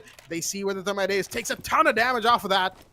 But they're alive. Towards the bathroom. Peeks out. And it's still the thermite. Dovtakin to finish it off. Aggression was there, but again, reserved aggression from Team Force. Kind of forcing the situation, pushing the line a little bit to see how far they can stretch the Sinners. And unfortunately, Sinners, a surprise pick, didn't quite work out the way they wanted it to, which means Force will walk away with the first round in the first half. Now choosing out to be spawned towards the side of CCTV room, the cash room. Well, quite an interesting respawn. But on the other hand, Force, if we talk about them, that was a great beginning, an ideal start to be honest. But yup, one thing to be honest with you, Blackjack, as the round would progress, we would really be, getting all of those deja vu moments, but with just some different team names right there. Because Team Force is the one with the first map victory. It's their pick. But they are here with that attacking position. Just one thing which is going to be different is that defensive side, they will be up, but at the second half. Initial 5 rounds more, they will be attacking, and the attacking favorable situation were by their side in the side of the first map Horizon as well. At the map of Horizon, we did saw them at the second half just securing a 7-5 victory, and those attacking posture is right now being continued as well. Looking after the start of Ready, he has a good intel, and that's a lot of intel to decrease the manpower to concentrate at that current side. ML on the other hand towards the start of Garage along with Ready now takes a spam. Might have given the damage, but was soon to fall back. Does not want to make himself turn down into a casualty at the very early start of the round. Ready setting things up to make sure that if Team Force enters, and if they have a full force entrance, they will be punished down. But still, 150 seconds remaining, and that's where John is taken down for now. Oh, a big explosion. They are trying to get in from the side of back garage, but it's totally been anticipated. Ready all the way towards the side. Now falls on towards the side of oil pit. What is happening? Team Force, are they overcommitting, or is it just a DK up there? Because still you can see Yazan on the other side of the map trying to enter, but Guards gets an opening. But instantly the trade was phenomenal and danger. This is a turning point of the round, but still, Dovtakin is not yet done. Dovtakin is doing his job. Yazan does his job. It all falls out to the other side of Steel, but Steel somehow taking down Dovtakin. All nothing but an equalizer, nothing but a toe-to-toe fight back coming in. But Roll on the other hand, is taken down. This leaves us with Zidane, and that gives us the 1-0 equalizer at the very early start. I'm not sure what the play was there from Force. After John went down, they kind of felt like they overcommitted, like you said, Opcon, very hard onto the play. And interestingly enough, no Claymore on the blue jump out, the stock window jump out, as it were, or blue stairs window jump out, whichever you call it, right? No Claymores there, even though at least Thatcher or Thermite, one of them should have had a Claymore. And since Team Force is running Thatcher and Thermite, a lot, I'm not sure what happened right there. But not the best round, I think, overall for Team Force. I think that is a given. But right about now, they will need to just push on, valiantly as it were, because of the fact that, well, round is over. And now it's time to move on to the next round, which will be in the basement. So it looks like that gym bedroom pick that we saw earlier from the Sinners was absolutely a pick to try and bamboozle Force and try and get an early advantage cheekily. And, 10 seconds you know, left. unfortunately, it didn't quite work out. So they're going to go to, the basement site now, try and win it out here, and bring it around for themselves. Maybe even give them a lead. But Force, well, for one, they won't overcommit as hard as they did on, top floor CCTV that we saw. However, they will have to be careful on how they proceed, because it seems like Sinners are going to go all the way up to the top floor, extending with the Oryx and the Vigil, and watching the first floor through verticality. Some great start, some great beginning coming out, but still, the first blood is something which both of the teams are going to keep an eye on. Construction side, one of those most important places to have the control on. Team Sinners are still maintaining the logistics. Liquid Steel down the escape tunnel, anticipating some presence of Team 4A's. Oh, but look at Izan. Izan just taking an intel and really getting turned Wait, down. what? Well, Guards Guards? have had an amazing time, and he gets How's he another this one. time? Players taking down the side of escape tunnel, and Guards has No already way. taken down two players, but finally, Danger anticipating him, and that's an important way to evenize situations. Guards. What? Sneakily just walks into the site, and now Nicole and John following up with 2, Dovtakin with the final one. When did Guards even get in there? Was it, wait, I think I know. Okay, so we saw, the Sam Fisher, the Zero, right, open up the wall on the dirt construction, the sort of, the dirt container, right, with the secondary hard breach. I feel like they just walked in. I mean, although that wouldn't really make sense because there was a shield. We saw a shield in dirt, meaning that someone was meant to play there. So it could have been through blue even. Or it could have been the Moto hat shop. I don't know. I don't know. Guards was just in there.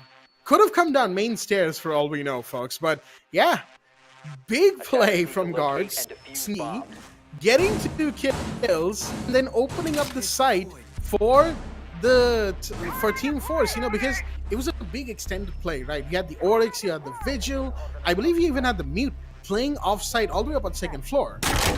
And instead of, big presence in sight, it was those players off the site who were meant to play and take down the Roamham hatch clear.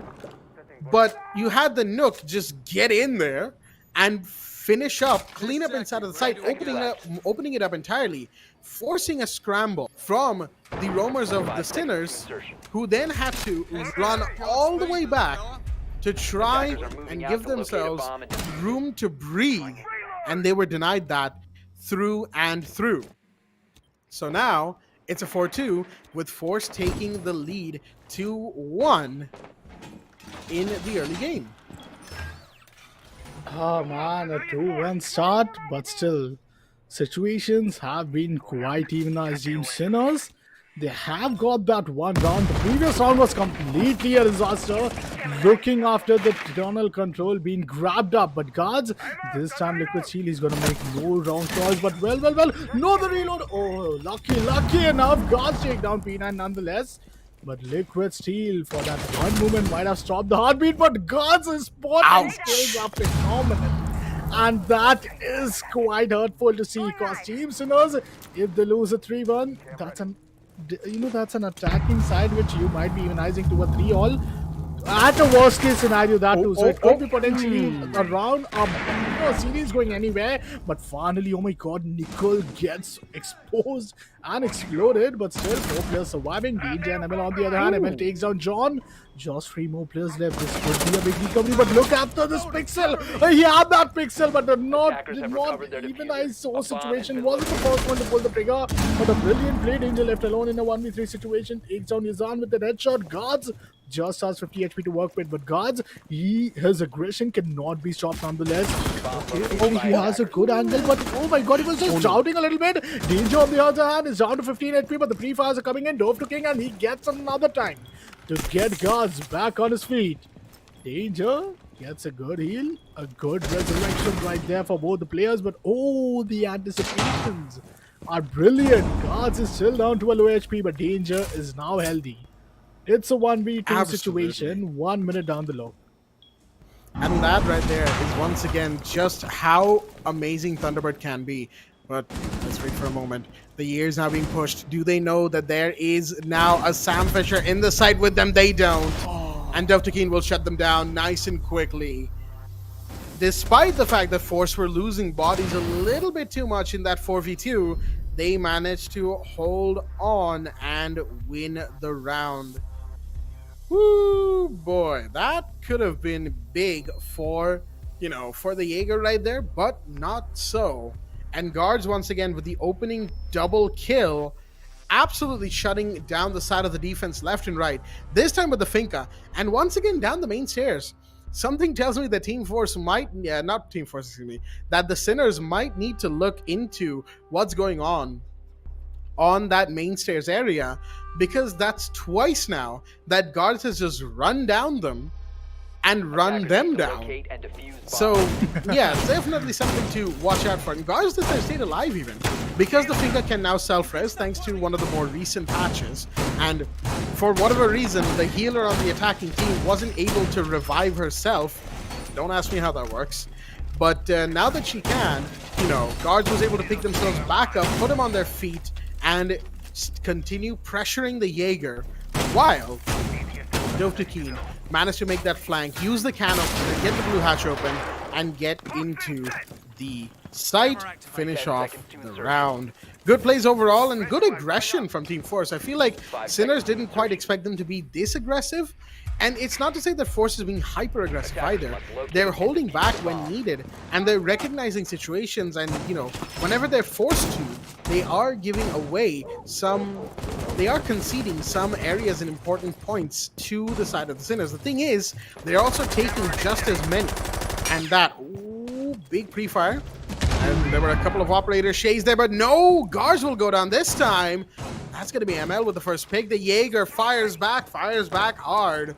That is the Finca down, and the opening killer, or the entry fragger, excuse me, proper terms. Let's get those sorted out first.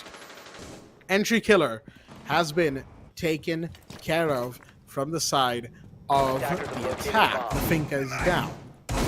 However, this is still Team Force, so that's just one body. Things can change very quickly, as we've seen in this match.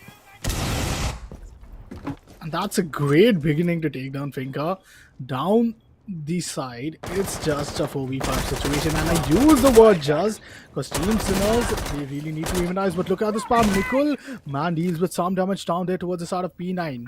But P9 is still anticipating him. That's a great intel, but they have that numbers advantage, so there's no room for overcommitment. P9 still holding off the angles towards the side of construction, and at the central roof, we can see Nicole. John gets taken down from the side of Steel.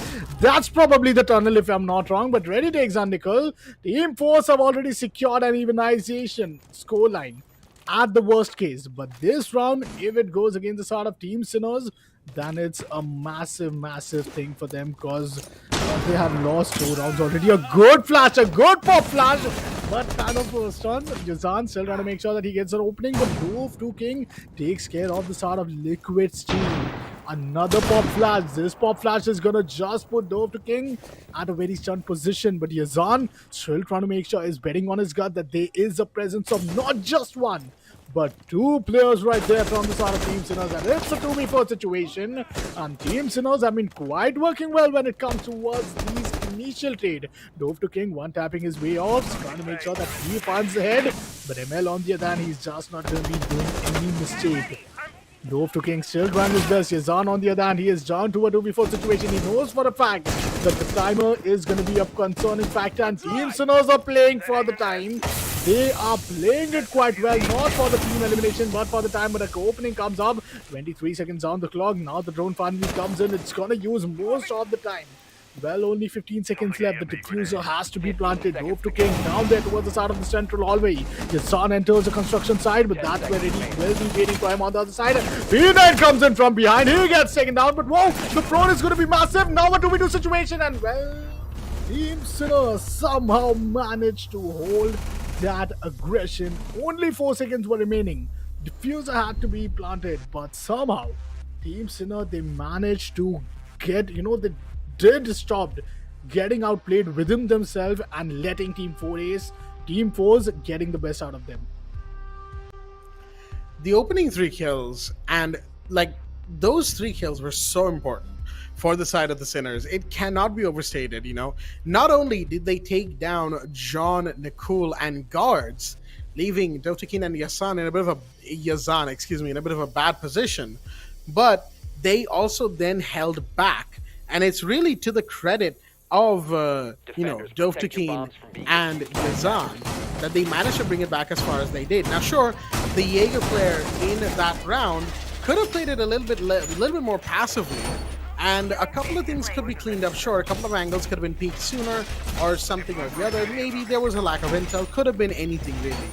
But overall, I love the way that the Sinners played the last round, matching that aggression from Force and playing them at their game very, very well.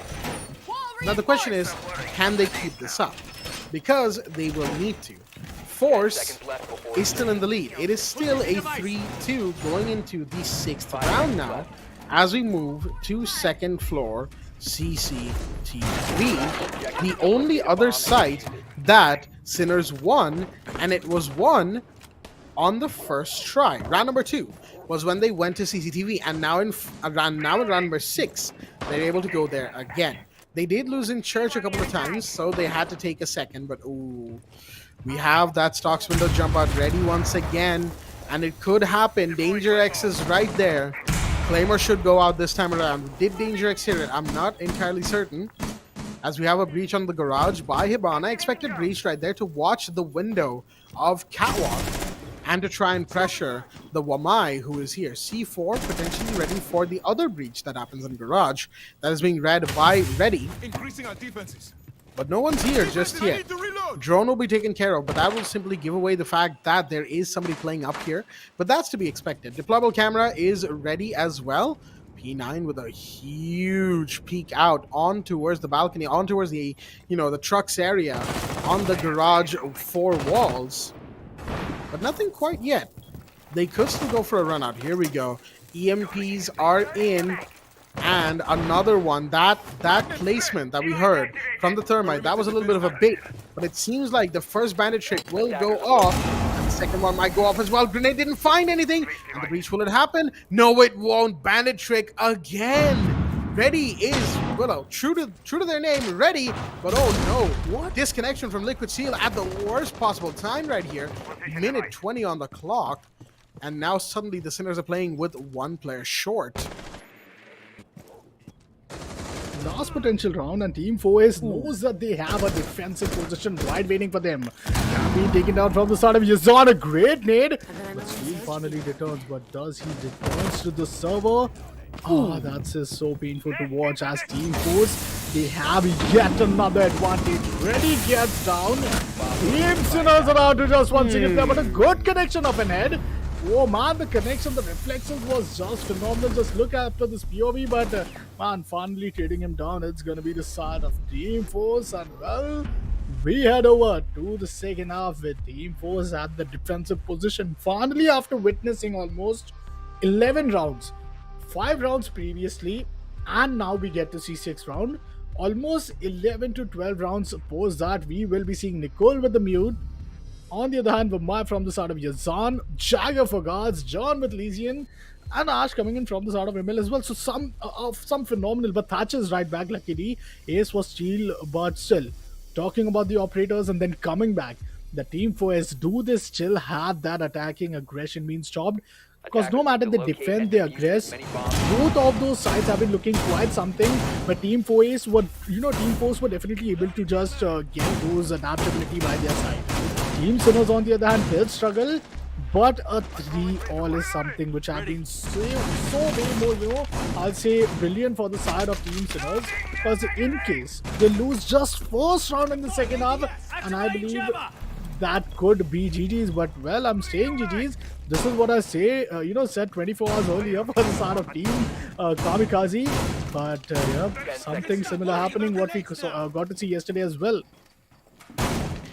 Yeah, no, that is absolutely true. You know, Kamikaze were 4-2 up on the half, and they went 5-2 up into round 8. So Team Force, it's, once again, it's looking mighty similar to yesterday's match.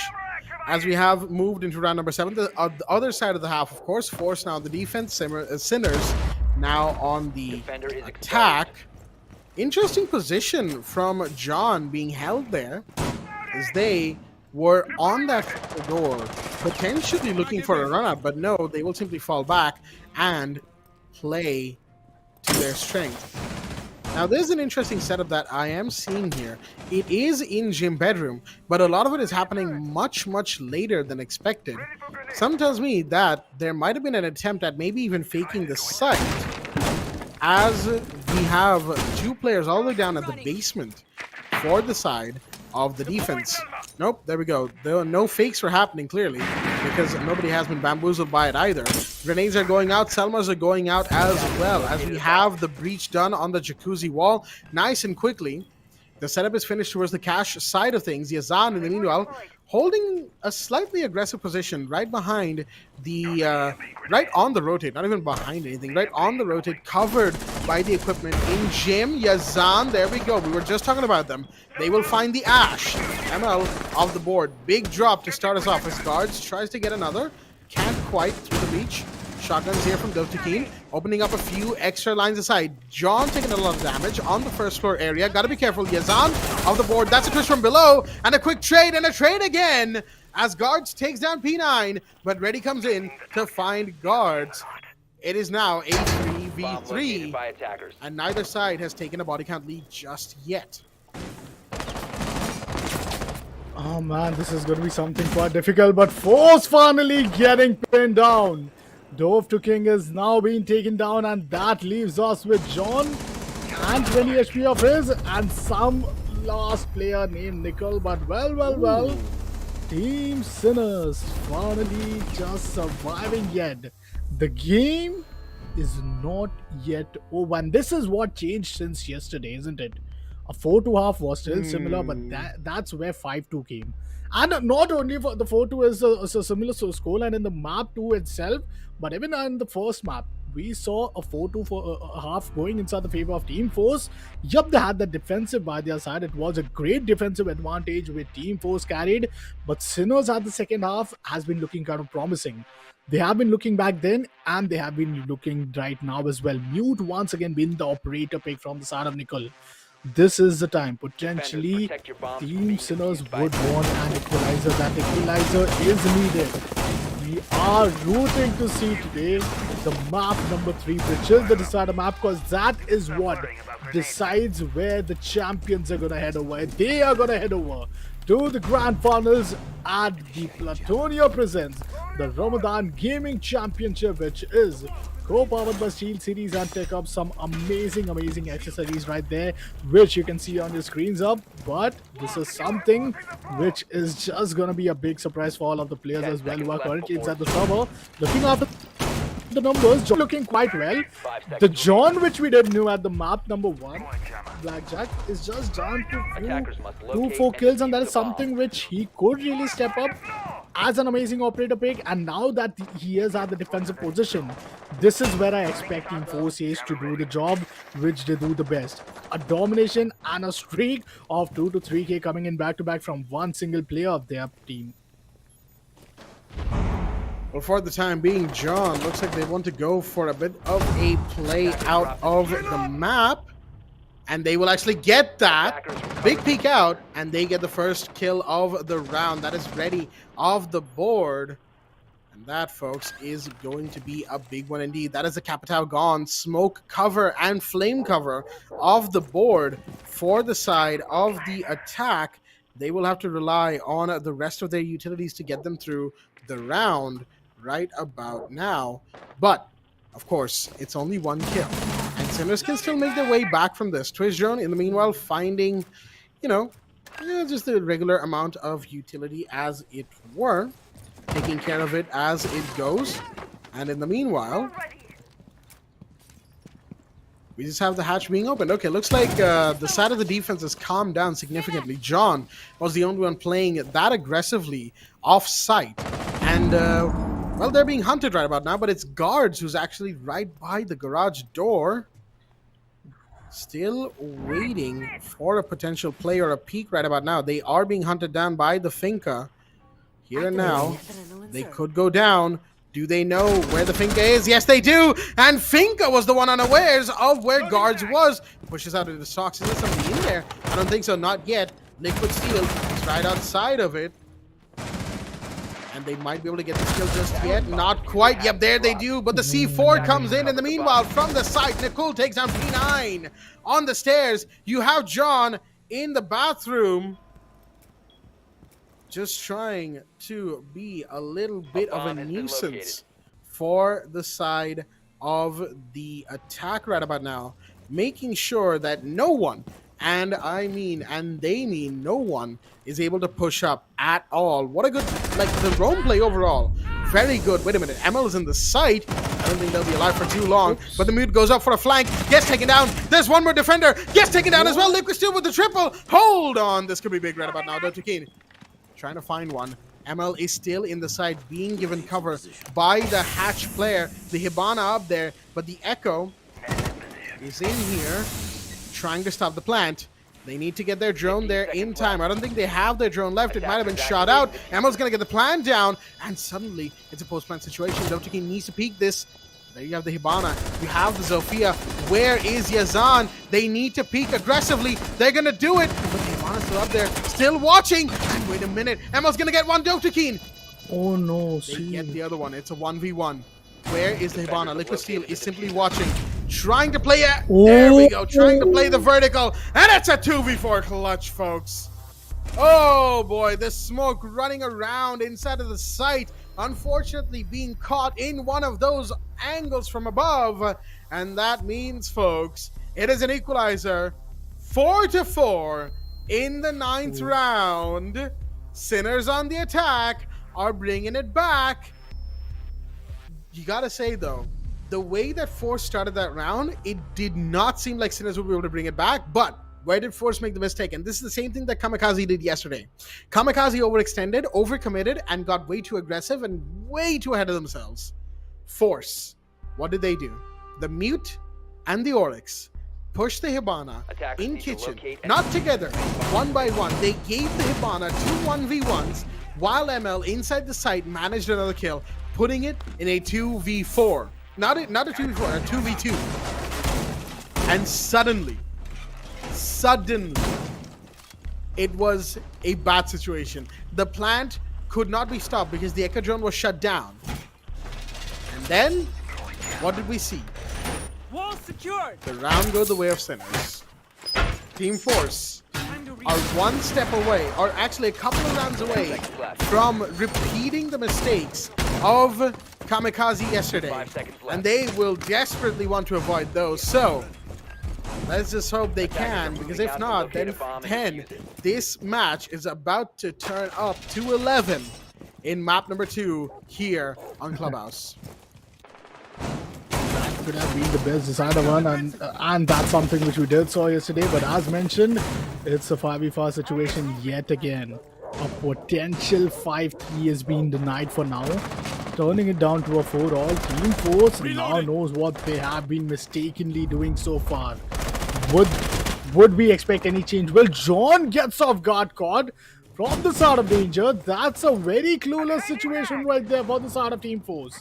But yup, losing out the player's advantage, and now that they have to cover more than those crucial angles with their operators who are already having their crosshairs on, they are going to get a tough time. But Dove 2 King anticipates danger's presence, and Dove 2 King takes him down. Construction side being well taken care of from the side of Nicole.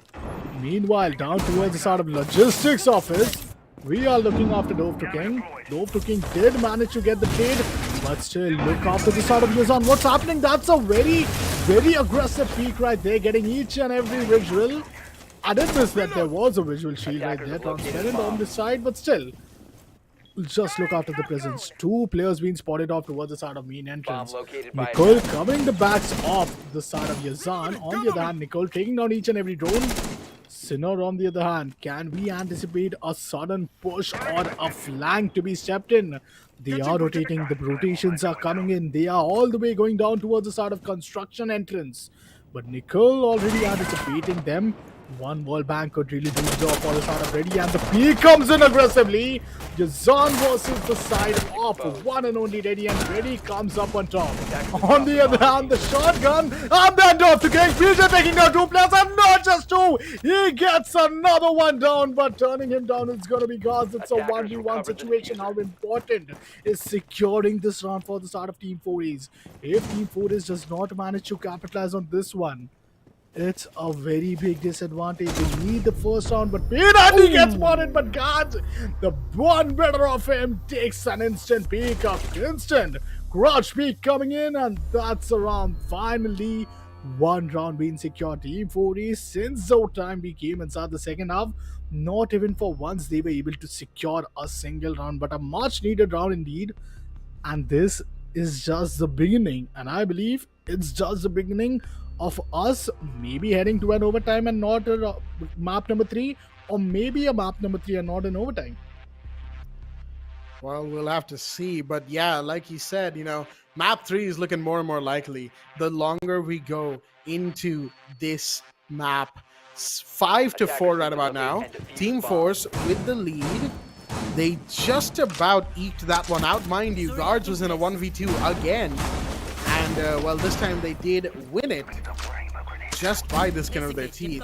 P9 could have probably planted and baited out the Jaeger player, Guards that is, in the situation that they were in. But regardless, it didn't happen, and we saw the end result, which was Force walking away with a round win. Sinners now need to equalize. They by winning round number 10. And they will try to get that done. As right about now, things will be very much under pressure for them here in this match. Round 10 with a 5-4 score for Team Force in the lead. They need this win if they want to avoid map 3. John with an aggressive play, but Nicole not sure where they were. But I'm pretty sure that play was ill-advised. Not so much for John. Inside of the... Okay, double. Okay, gentlemen, let me complete my sentence, John. They will get traded by Liquid Steel. But inside of Freezer, completely shutting down the Finca and the Capital, only to then get traded. That's huge. The mute is down. So is the Amaru. No, not Aruni. Again, I do this a lot. Aruni, Amaru. My friends do it a lot, and it seems like it's rubbed off on me. Getting confused with their names, as it were. But still, early kills from John. Good early kills. Only getting traded back, I don't know whether or not that was the best idea for the team. In the meanwhile, Nicole, I'm not really sure what they were up to, but they got traded early. First blood went the way of Sinners. And despite the fact that it is an equalizer situation, there is still a wait. That's a Jaeger on the main stairs. Yeah, on the bedroom stairs. Okay, Guards is in a position to make a big play. They could peek out and get 2, or at least 1, the Twitch inside of the main bar area. They're coming down. They see them. Headshot. Now how do you respond? Like that. Take him down instantly. Liquid Steel with another. It's now a 2v2. Let's see, they have 2 players. They have Dove to King and Izan. Man with the clutch potential and man with the highest first blood numbers. That's what Team Force got to offer in this current situation. Still, on the other hand, if you talk about the side of Sinners, they have Liquid Steel. He has been looking quite promising, quite in an improvement state. Dove to King trying to spot on the drone. He does spot on the drone, but at the cost of his intel. And that's going to be something which Dove to King would not really be anticipating at. Once again, the drone are being outplayed. Dove to King, now he has been seeing the moves. Gets the first one, but gets instantly traded. That's the second time. Steel goes with the triple kill. Yazan with the drone trying to spot on the last player. When he does get a great intel, now moves back to not give up his drone. This is one big intel giving situation which you have, but Steel going on for a diffuser plant at the corner position. Once again, Yazan is just going to be annoying him with each and every peek and forth which he have right back there. Oh no. He overcommits. He makes sure that he is going to be planting the diffuser, but this leaves us with a very situational position, a high peak situation. Liquid trying to make sure that he is expecting him from the side of the arsenal room, but well. Now it's going to be a crucial 1v1. 25 seconds remaining down the clock. Yazan, he has done it earlier. He has been that clutch master. Can he do it once again? 20 seconds and Yazan does it. At the very much needed time, Team Forest secures the series point.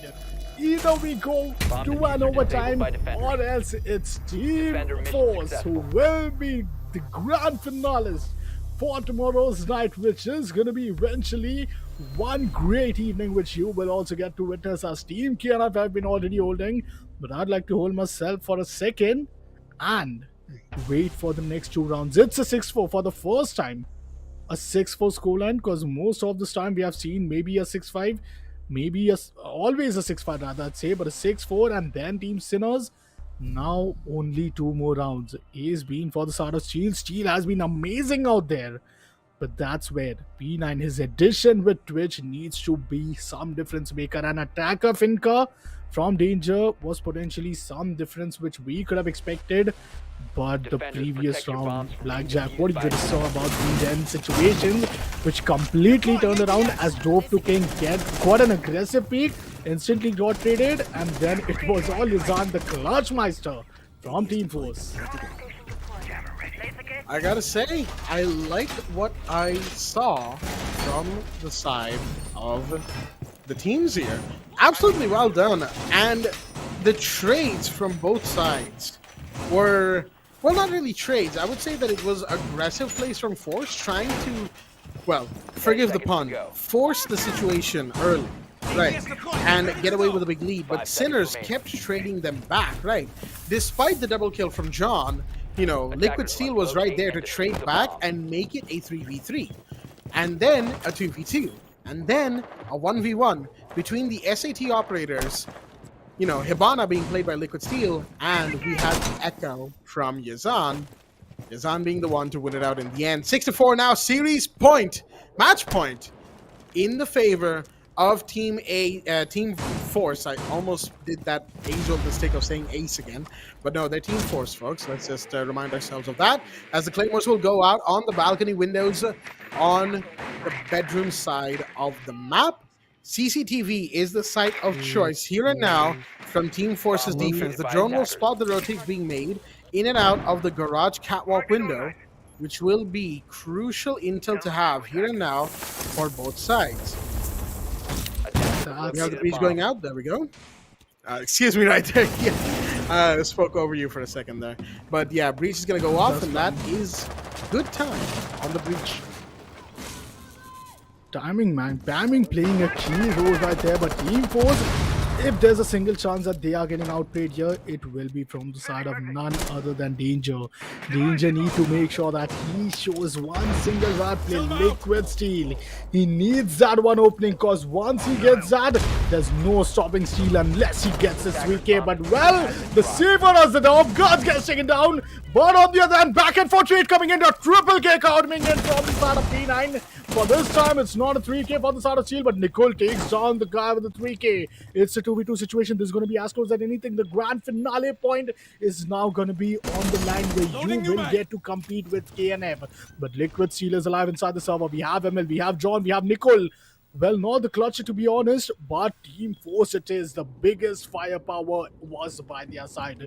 The guys with the fire potential, ML, he is being at a very unfavorable angle, but whoa, Steel, watch out for him! The shotgun comes in and Nicole gets a 2k! One single guy, it's all fall down to ML. He has already spotted a guy there, but do they anticipate him to come in? Well, Nicole does.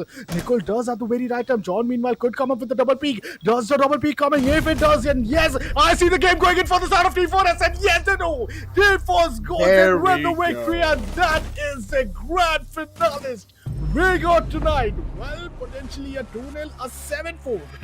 And Blackjack, that's a massive prediction coming in from your side. A 7-4 prediction. Oh I was playing the man. long game all along. And that's massive, man. We first anticipating yesterday as a 2-0. Now we're anticipating a 2-1. No matter what team wins, we were here to witness some amazing 6 siege. But well, the map has been secured by their side. Did lose the momentum, but in the end, that defensive role was being played so well. But you gotta give it up to Liquid Steel, man. You gotta give it up to P9. Getting the 3K, just 2 players down. But finally, Nicole stepping up for the Sada Team Force. And man, this was nonetheless one of these amazing semi-finals we got to witness Oh yeah. compared to the first one itself. Cause we talk about the grand finale, but semi-finals are nonetheless, cause that's where the winning team gets to compete in the grand finals. Absolutely. I have to agree with you on that one. More so than just that, the match was actually very, very interesting and kind of what we expected out of Kamikaze yesterday. But let's not harp on about that, folks. That match was that match. This match is this one, and it has ended in a 2-0 in the favor of Team Force. Well played from Force, mind you. There were a couple of rounds where they looked very, very shaky on Clubhouse, right? They were Yeah. spreading too thin. They were overcommitting. They kind of didn't know how to really react to Sinners. And I think that's more to do with the fact that that they themselves haven't probably seen Sinners all too much, right?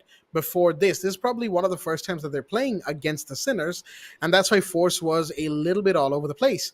But they managed to read them at important rounds, at important junctures, and they managed to get the win as a result, getting the rounds that were absolutely needed. There were so many situations where both teams were just trading back and forth, so many kills, a flurry of which in such a short time were happening. And well, we saw the results of that, which was to say, Team Force walk away with a 2-0 win, and the grand finalists have been decided, folks. Team KNF, the ones who beat Kamikaze yesterday, will be taking on Team Force in a best of 5 grand finale tomorrow. We hope you're ready, because we surely are. But before we wrap up, of course, we'll be looking at a couple of other things, as it were, the scoreboard, the player replayer, and then we'll be finishing things off, a little bit more analysis, as it were, from our side. And we kind of like these, these bits where we get to talk about the the top fragging player, the best Yeah. players, who were the clear supports, who were the flex players, and so on and so forth. And I am interested in seeing where John is in this leaderboard, because I do remember, mentioning that John wasn't particularly active in the map, at least in Clubhouse, Yep, right? yep. Surely. So I do want to see where they ended up in the scoreboard at the end of everything. But overall, I have to say, it is weird that my prediction for map 1 ended up being a map 2 result, 7-4. But hey, I'll take it. It's a prediction win nonetheless. And on the other Yeah. side, um, very impressed by very impressed by Sinners. I have to say, I do like how they play, but there were just a few too many gaps, a few too many situations where they were giving away 1v1s and giving away, situations that they should have won, and others where they were just getting outplayed outright by the side of Force. And well, we saw what comes of that as a result. Force walks away with a 2-0 win. Opcon, what are your thoughts on this match that we just had? I'm just amazed. I'm just amazed at this point. And looking after the fact that 4-2 did turn around into a 3-2, potentially we did have one single round remaining. But nonetheless, Team Force, they played it quite well. Let's first talk about the side of the stats. We talked about John. Yep, kind of struggling down with 3 kills before the first half, but he did got another 3. Maintained his KD somewhere, not below 0.75. But Yazan, the only guy who had that one important round, this is one big situation which we like to talk about, that it doesn't always fall down to your kill potential or the number of kills you have done, because overall we had 11 rounds, and out of 11, Yazan have some 6, but he had those important rounds.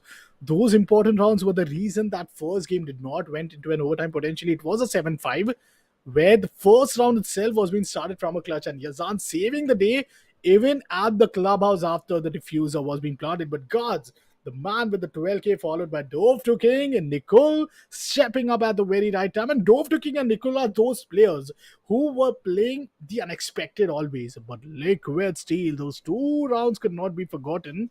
Getting back to back 4Ks, those 3K. Then we had P9 as well with the 3K in the final round. So this indicates that before that, he was just down to those 2 frags. MHRG also struggling a bit, down with 0.45 both the players were having. But well, it wasn't that easy, because if you are taking a kill, it's a player, it's a one hell of a powerhouse right there in front of you, which is Team Force. And Team Force taking them down is not something you would, be having an easy time. We saw how much they had struggled down the way down the tunnel and the construction side, but looking after the player to player. Guards with 12 kill, Liquid Steel with 11, Death kind of going all towards the way of Steel, but assist as well he has been having, and that's where the KDR also goes. But the win has been secured, and the MVP is going to be Guards for the second map, a 7-5, a 7-4. The map number 3, the map of Shallid, was not been something which Team Force would definitely wanted to hop on, but if they would have, it would have been their defensive side and a tough time along with that, where they could have been, potentially being in that only map where we don't see much of those defensive advantage. And so is what we got to see yesterday as well. But we were talking about yesterday. Now it's time to talk about tomorrow. Tomorrow is the big day, Blackjack. Tomorrow is the day teams have been waiting for, we have been waiting for, our fans, our viewers have been waiting for, because it's the grand finale at the Playtonia presents the Ramadan Gaming Championship, which is going to be powered by SteelSeries and Tech Hubs.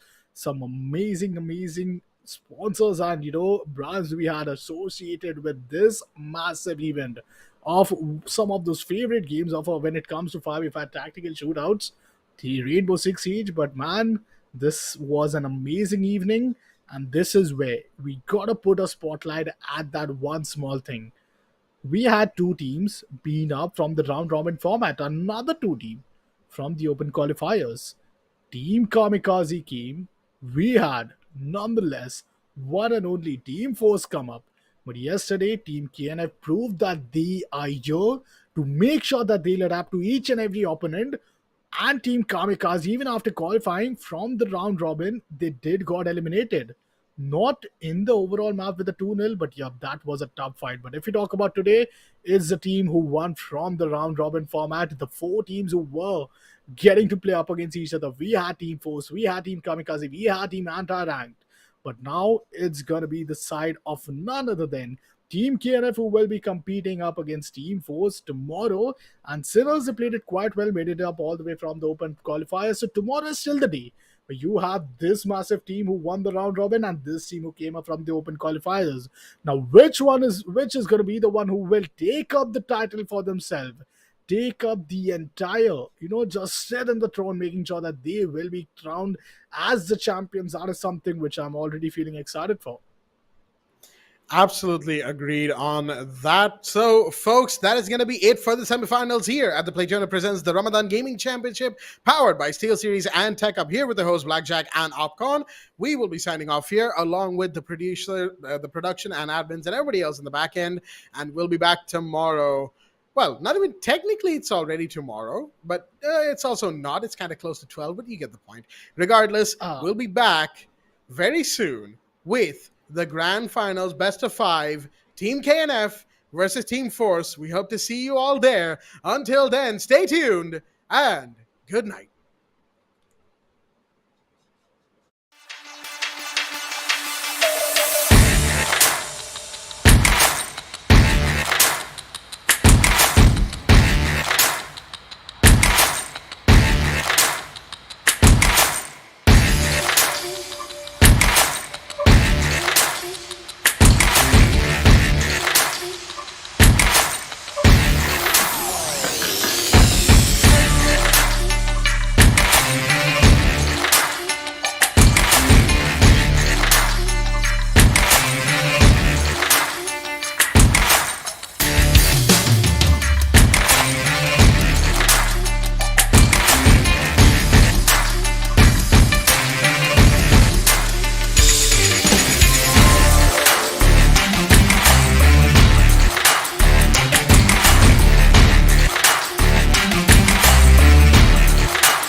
me in and let me go. Sink to your heart to find you. Open up your eyes till you're blinded by the lies, so you can see what you do. Restless every time we start looking as a lost control. Oh, it's paradise with honesty, but in the dead of the night, teardrops on the floor. The pain is over, feel the darkness take control.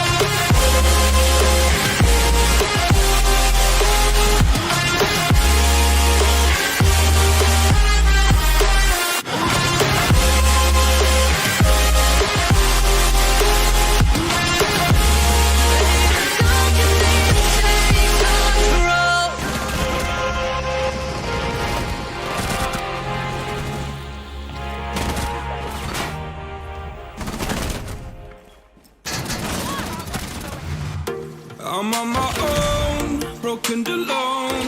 I feel the rain crashing down all around this empty town. I'm searching for the lost and found, but you don't care, you're unaware. Keep moving like the scars aren't even there. It's in the air like a blazing flare. Just stare 'cause the flames will burn us. I thought you were the one for me. That's why I gave you everything. Held you close by the stormy seas. Oh, you meant the world to me. Kissed your head when you cried for me. Hold your hand while the pain was over. Keep you warm by the roaring sea. You meant the world to me.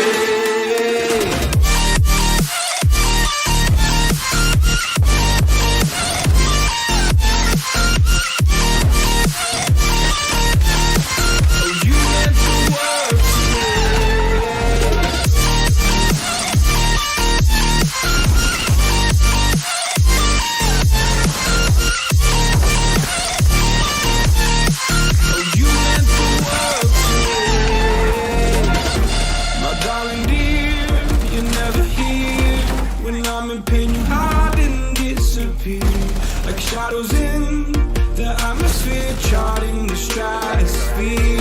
Yeah. I prayed for you and kept you near, in hopes you chase away my fears. I'm on my own, you made it so, and now I'm chasing nightmares through. I used to run with you through the great big leaves, laugh at you when you laugh at me. Hope for us because I believe the home was just you and me. I thought you were the one for me. That's why I gave you everything. Held you close by the stormy seas. Oh, you meant the world to me.